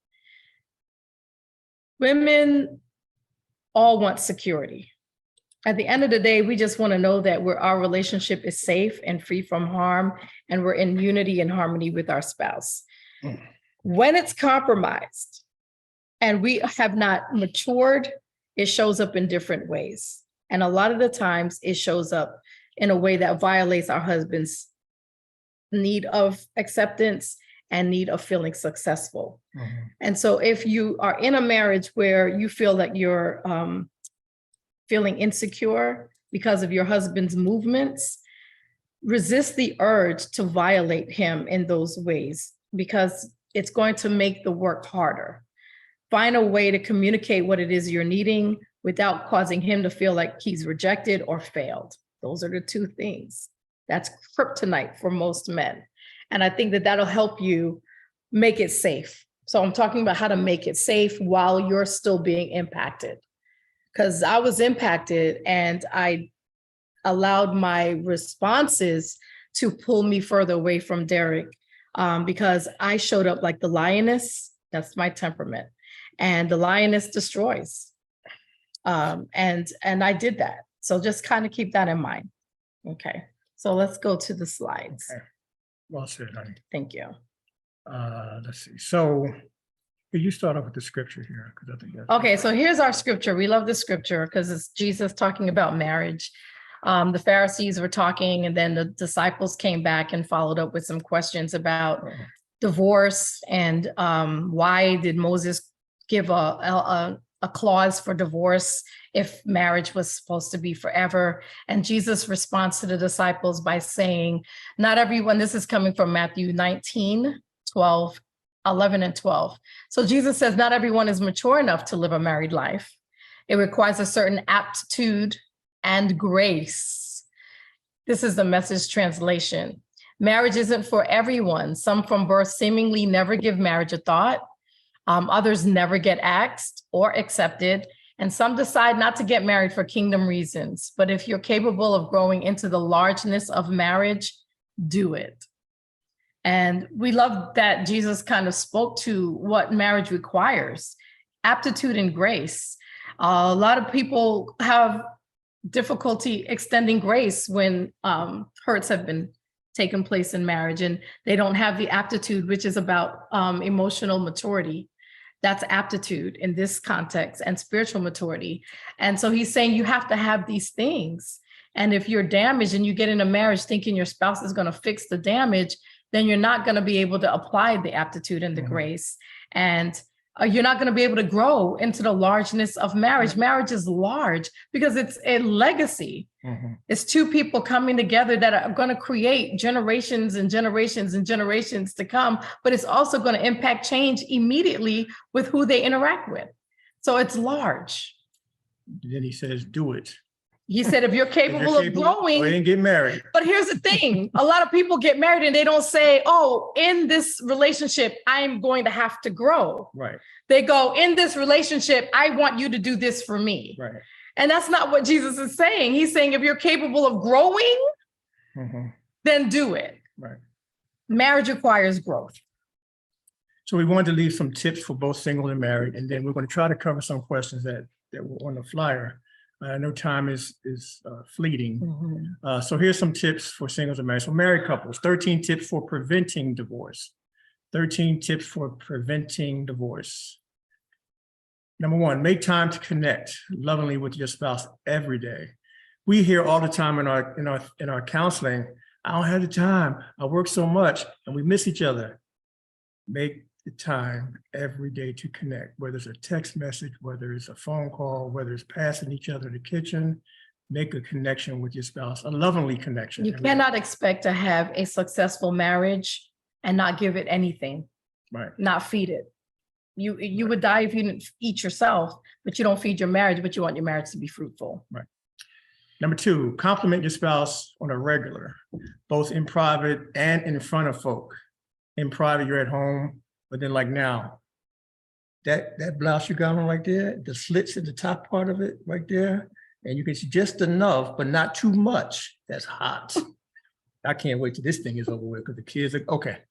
Compliment your spouse. Love, number three, love, we got time, let's focus. Love your spouse in the way that he or she wants to be loved. So 5 love languages. If you're not familiar with it, you can go online. There's an inventory that you can take to find out your love language and your spouse. And it comes from the book, The 5 Love Languages by Gary Chapman. Right. Big mistake people make is they give their spouse what they want. Right. Acts of service is what I like. I used to give that to Derek. Derek could care less about that. He just wanted physical touch. He just wanted to be touched. Time twice to yeah. It should be acts of service. Oh, okay. That's okay. Yeah. Yeah. So love languages are very significant to prevent divorce because it's a very good tool. Take care of your parents. You know, a lot of women and men keep up their parents until they get married, and then they get married and they don't. That is important, very much important, especially as we age. So we're changing. Yeah. You have to fight that battle. Fight that battle by taking care of yourself. Remain faithful. That goes without saying.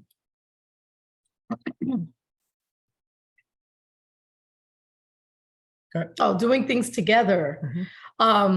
Again, marriage was intended for us to be together more than apart. So when people hear that we work together, they give us like incredulous looks, and we're really incredulous about the fact that more couples are not spending more time together than apart. Okay, so you don't work together, you don't have to share business, but the idea when COVID came that you had to be with each other really was remarkable, that people really struggled with that when you got married to be together. So it's really something about reclaiming God's intention and plan for what marriage was intended and how to make it work. Is whatever we give our time and energy to is going to be what's most successful. So if you're not spending time together, how is your marriage going to be successful? Well said. Spend time apart. So important, because you can actually get lost in your individuality, which is actually the thing that your spouse liked about you. So if you're not doing anything to feed your spirit, feed your mind, feed your soul separately so that you can still be that strong individual that God made you to be, it's going to impact the marriage, even if it's just simple resentment. Be friends with your partner. Go ahead. Most people got married being friends. somehow in the dating process, and then you lost that friendship. Yeah. What I think we survived a lot of our conflicts is because we were friends. Derek and I worked together before we dated, and we go back to that foundation many, many times. We should be able to laugh, have inside secrets and inside jokes. That's what friends do. We have that all the time. We'd be cutting up and people don't even know what we're cutting up about. Stuff that we started when we were dating. Like before the session started, we on the screen, I was whispering, "So your breath stink." Like, I don't know what. Boy, that thing is just tasty, man. That's what friends do. That's what friends do. So be friends, okay? Do the next one. The terms of endearment. Spell out the basics of their relationship in yearly contracts, or at least to clarify them. Right. Spell out the basics, the things that you like about the relationship, the things that have helped you get through the year. Talk about what needs to change, what really didn't go well, what you didn't like, but the things that endeared you to that person, let them know. Let them know. And this is how you prevent divorce, because you're feeding your marriage. All of this is feeding your marriage. I just looked at this. I think Jonathan said every day. Yeah, bro. Every day. Every day. Number 10, say I love you every day. Yes. Man, it's so important. Sonia, she goes on call for the state of Georgia to help those who may be in a mental health distress emergency. And she was telling me the other day, she left about 3 o'clock in the morning. And we pray together, and I tell her I love her. And she shared with me the night that was raining here in Georgia, she avoided a major collision. Like literally the Holy Spirit, the angels took her car and picked it up and moved it to the side to prevent her from running into a truck. And my heart just sank. And so I tell her I love her every day. She tells me that she loves me every day. So, you know, it's important to say those words. The last words we said before I went on a call. Yeah, thank God, and thank God that she's here. Yeah. Understand marriage through the eyes of God, your marriage roles. I wish we had time. I wish we had time to go into this part of it, understanding marriage through God's eyes, because God was the creator of marriage. He has the blueprint. And how does God see marriage and understanding it? And I need to understand my role as a husband through God's eyes. And both roles require work. Right. Both roles require We're work. talking about preventing divorce. Number 12, seek marriage counseling when needed. And marriage counseling really helps. You know, we are counselors, but what we have helped couples do is identify the source of their triggers, because marriage is one big trigger party. And most of the time people are coming to counseling because they've been triggered and they didn't even realize they were triggered. And you don't have to come from trauma to have triggers. 13, strengthen your relationship with God individually and together. Sonia touched on that a little bit. But it just requires intentionality. That word has popped up several times throughout this time frame. I have to be intentional about my time with God. No excuse. Sonia has to do as well. And then we come together and we're strengthening our marriage through that intentionality. How are you going to fulfill a role that God made, but not talk to the maker God of it? Right. Yeah. No, Okay. those are the 13 tips For preventing divorce. So singles, let's first talk about who is at greater risk for divorcing. Who's at greater risk? Marrying at a young age. Marrying younger than 27, and why 27 is the number is because that's actually when our frontal lobe of our brain fully develops. Our brains are not fully developed before 27, which means that it may impair our critical thinking and judgment. Right. We have 3 daughters. The oldest is 36. Sian is, I'm not sure if she's watching, but she's 20. No, she's not. She's not watching. She heading to a Friendsgiving. She's 24 and Sai is 18. And so we're not having a conversation about getting married to you 27. Oh, they already know. They know. They already know. They Nothing count. And Sian goes, I have 3 more years before I can talk about it. Yep. And we encourage you to think about that. Tell that to your children. Tell that to your friends. Tell that to people, your nieces, your nephews. Wait till you're 27 to develop your brain, because then you can make better decisions. If you're under 27, just consider that factor. There's other factors. In that. Yes, but at least you have your brain development in your favor. Right. Because you might not still be emotionally ready, but your brain is at least fully developed. Having parents who divorced or are never married is a risk. Those that are a greater risk. Having a personality that is more reactive to stress and emotions. For those people, you're at a greater risk because your marriage brings stress, and how you respond to that stress is going to impact the success of your marriage. And so if you're dealing with any anxiety or depression or anything like that, you may want to monitor that or just keep that on the forefront, because marriage is going to bring a plethora of stress. Yeah. From the time we said I do, we finished our the wedding reception. We were sitting in the lobby of the Kennedy Center in DC. That's where our reception was. It was beautiful.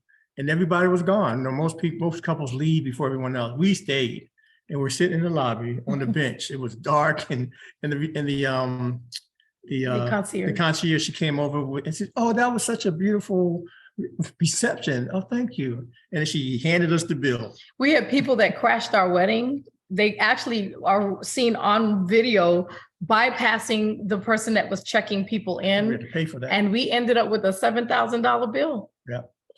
That we didn't expect because the reception was already paid for. So 6 hours after we said I do, stress. So anxiety will impact that movement. Having a prior marriage that ended, it can make it higher risk. Actually, statistics show that divorce rate is higher each time that person marries. And prior to marrying, having sex with or cohabitating with someone other than your mate is a greater risk for divorce. So advice for those not married. So this is the advice. Take it slow. Get to know a person very well before deciding to marry. Take it real slow. Pay attention to those endorphins. Right. Take it real slow. Pay attention to the dopamine. The red flags. Pay attention to the red flag. We gave the example we gave as far as my porn addiction. That was a red flag. That was a red flag. I just didn't pay attention to it. Just missed it. Yeah. There's some things that I don't have time to talk about song into the red flags that I saw. You ain't seen no red flags. Oh, I can name a few. Bro, what? What? What are you talking about? Major red flag. Red flag. Oh, whatever. Let's move on. Pay attention to the red flags. Look for someone who shares your beliefs and values. Indeed. You got to share the same beliefs and values. 4. Right. Look for mutual dedication. There should be sustained evidence that you and your prospective mate are equally devoted to the relationship. It should not be one-sided.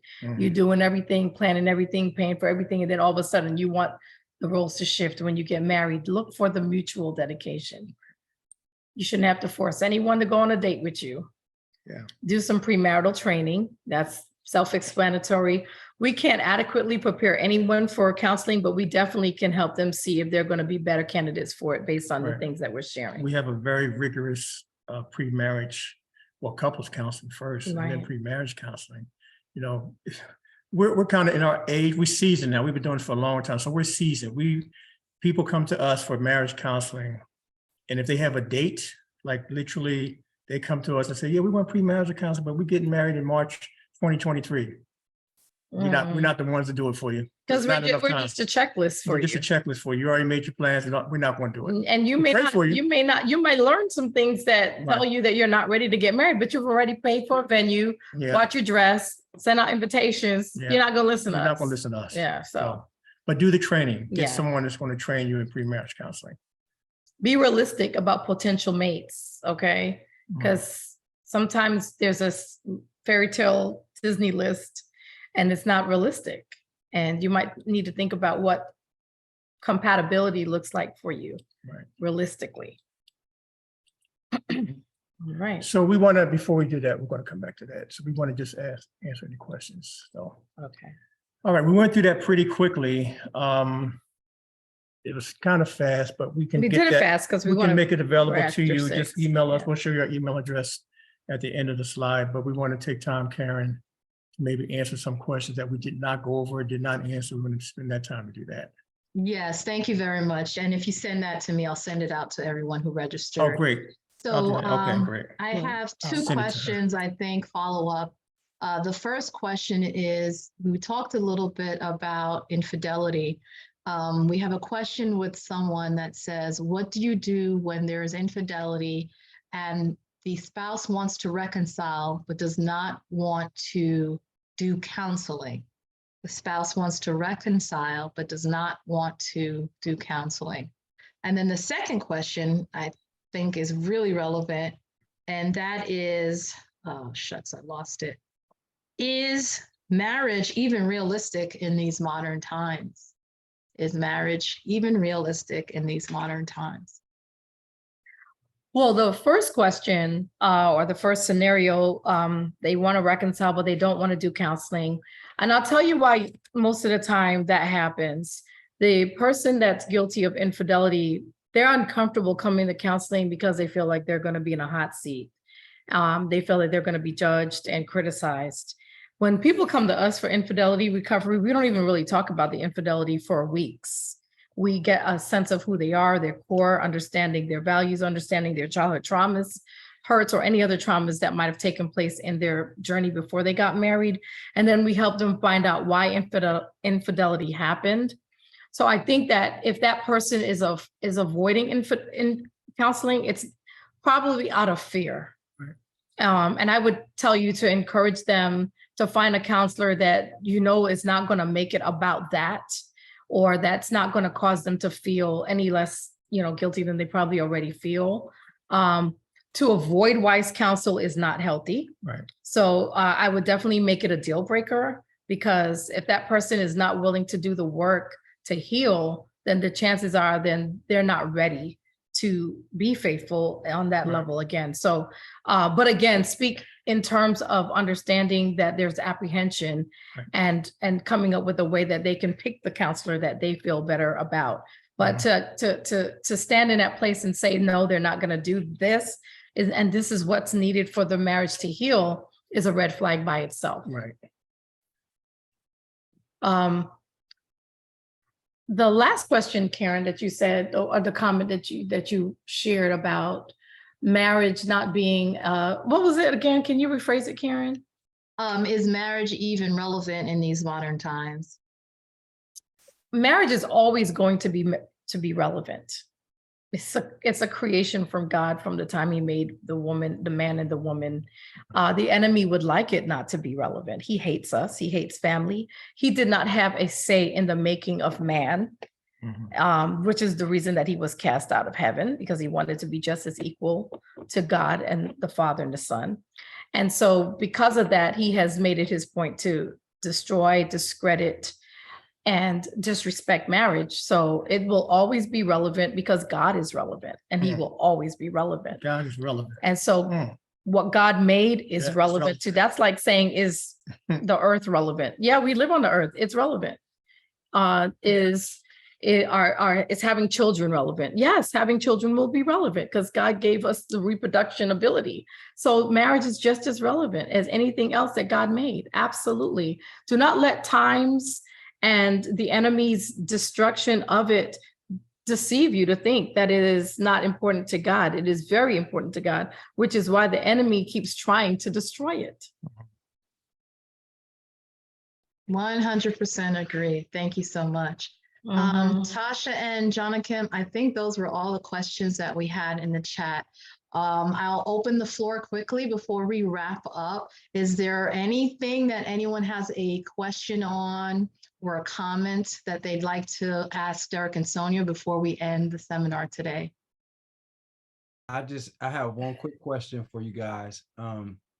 Derek and Sonia, I just want you kind of to expound a little bit on how you guys pray together. Like how does I heard Derek mention when you guys were given the 13 tips that it's important to make sure that you're in line spiritually, individually, and then you guys can come together and make it work that way. And I kind of wanted you to expound on what that looks like when you come together. So one thing we do is we use an app called Marco Polo. I'm not sure if you're familiar with it or not. It's a video chat app. You leave a video for the person. They can look at it at some point in time. So every morning at 5:30, every morning for the past 5 years, I leave Sonia just the prayer. I come on, click the button, I'm praying. So we use technology to do that. Well, because we have different schedules, because I'm on call till 8 in the morning. So if I'm out on a call and I get in and I'm sleeping and Derek has already started his day, when I wake up, I She gets a expect prayer. to hear a She wakes- prayer. Right. And then before we go to bed at night, we pray. Right. So that, because again, a lot happens once we close our eyes. I can be called out. So we pray at night before we go to bed, and it's the last thing we do before we sleep. Well, that's not the last thing. Can you stop? He's on joke time, Calvin. I hope that helped you. That's what healthy marriage We looks like. we praying in between too. You said the last thing. Oh, whoa. So next question, Karen, go ahead. I'm sorry. She just. I think we had Antoinette. Did you have your hand up with a quick question? Yeah, it's not a question, just a quick comment. I think one thing that's outstanding for me that I'll take away from this is the stages of change in a marriage, because I could see as I listened that was the part that actually started my misunderstanding of the marriage. When I saw the change, I didn't understand the change. I thought that he wasn't loving me anymore. That's how I interpreted it. And so I started to like kind of trying to get back that what was at the very beginning. I was fighting for that. And, I didn't realize that, okay, there is change, and that I should learn how to work with that, and to make the marriage better rather than trying to hold on to that first part. So I'm really grateful for that. Oh, good. I'm glad, Antoinette. I'm so glad that was something that stood out for you, and probably some others, because we didn't realize it either until God helped us with that. Yeah. That's very good. Thank you so much. All right. I think that those are all the questions that we have in the chat. So Karen, yes. Before we close, I wanted to share for those wives and women that want to be married. We have a upcoming event in January called Wife University. We wanted to share a quick video so that those women that want to register, that want to talk more about marriage, can do so in a forum where we're deliberately and intentionally doing that. And it's going to be at the Epicenter in Austell, Georgia on January 21st. So we just wanted to share a really quick video so that you can get the information.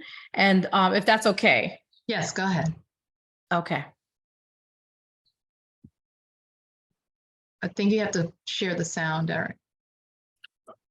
Okay, how do I share the sound? You gotta go back. You gotta go to the what is that thing? How do I share the sound, Karen? I don't know how to do that. Right under the image, when you do the share, there's a little box that says share sound.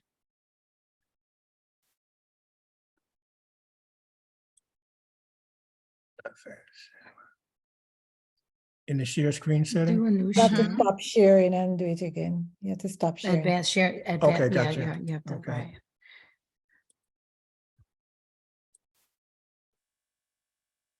I can't see this one. I can share. Yeah, right under, once you click the share screen on the bottom, there's a share sound. You check box that. Got it? Thank you. All right. You're strong.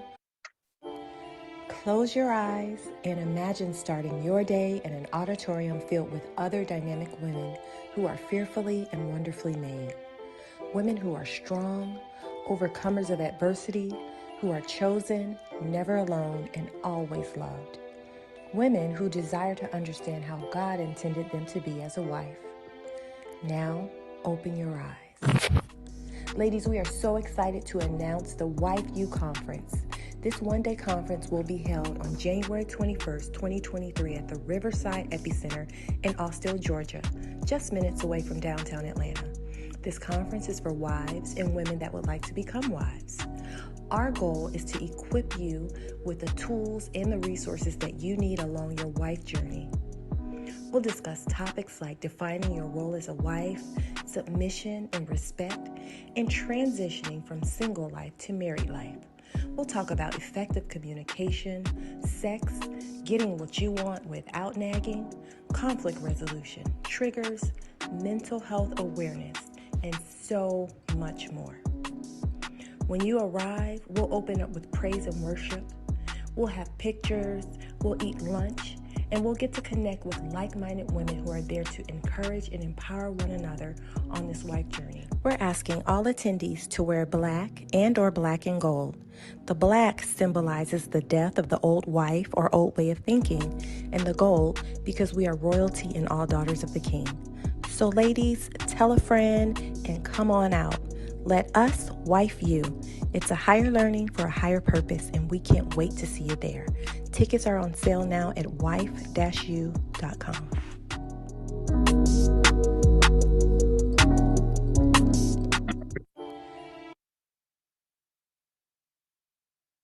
Perfect, perfect. Thank you so much. All right, everyone. All right. Again, thank you all this afternoon. A huge, huge thank you to Troy, Gloria, Antoinette, Mark, the Manleys, Tasha, Jonathan, and of course, the marriage menders who never fail to bring us the great wisdom and tips that we need to navigate through life and relationships. I hope that in the discussion and the dialogue today, all you've heard something that will help you to address some of the fears and or the concerns that you might have about pursuing relationships and staying in current relationships. Again, if you've registered for this event, you will receive an email with more information, more resources, including the book that I mentioned by Antoinette Napier's workbook, as well as books by the marriage menders, the upcoming program for next year for women who want to get married, and also a link to this video. So again, thank you for joining, spending your afternoon with us today. It's always a riveting discussion, and we thank you for being here. Until next time, may we continue to grow and learn and look for the blessings and the lessons in life all around us every day. Have a great evening. Again, I'm Karen Gray, your host, and this is West End Singles Ministry. Thank you all. And if you can get off your mics, go ahead and unmute and give a round of applause to our guest and our host for this evening. Thank you all. Thank you all. Thank you. Thank you, guys. Thank you. Good job, good job. Wonderful, wonderful, wonderful. Thank you very much, everyone. And thank you again. And again, all the resources will be available to you. Have a wonderful evening and stay blessed. Bye. God bless you.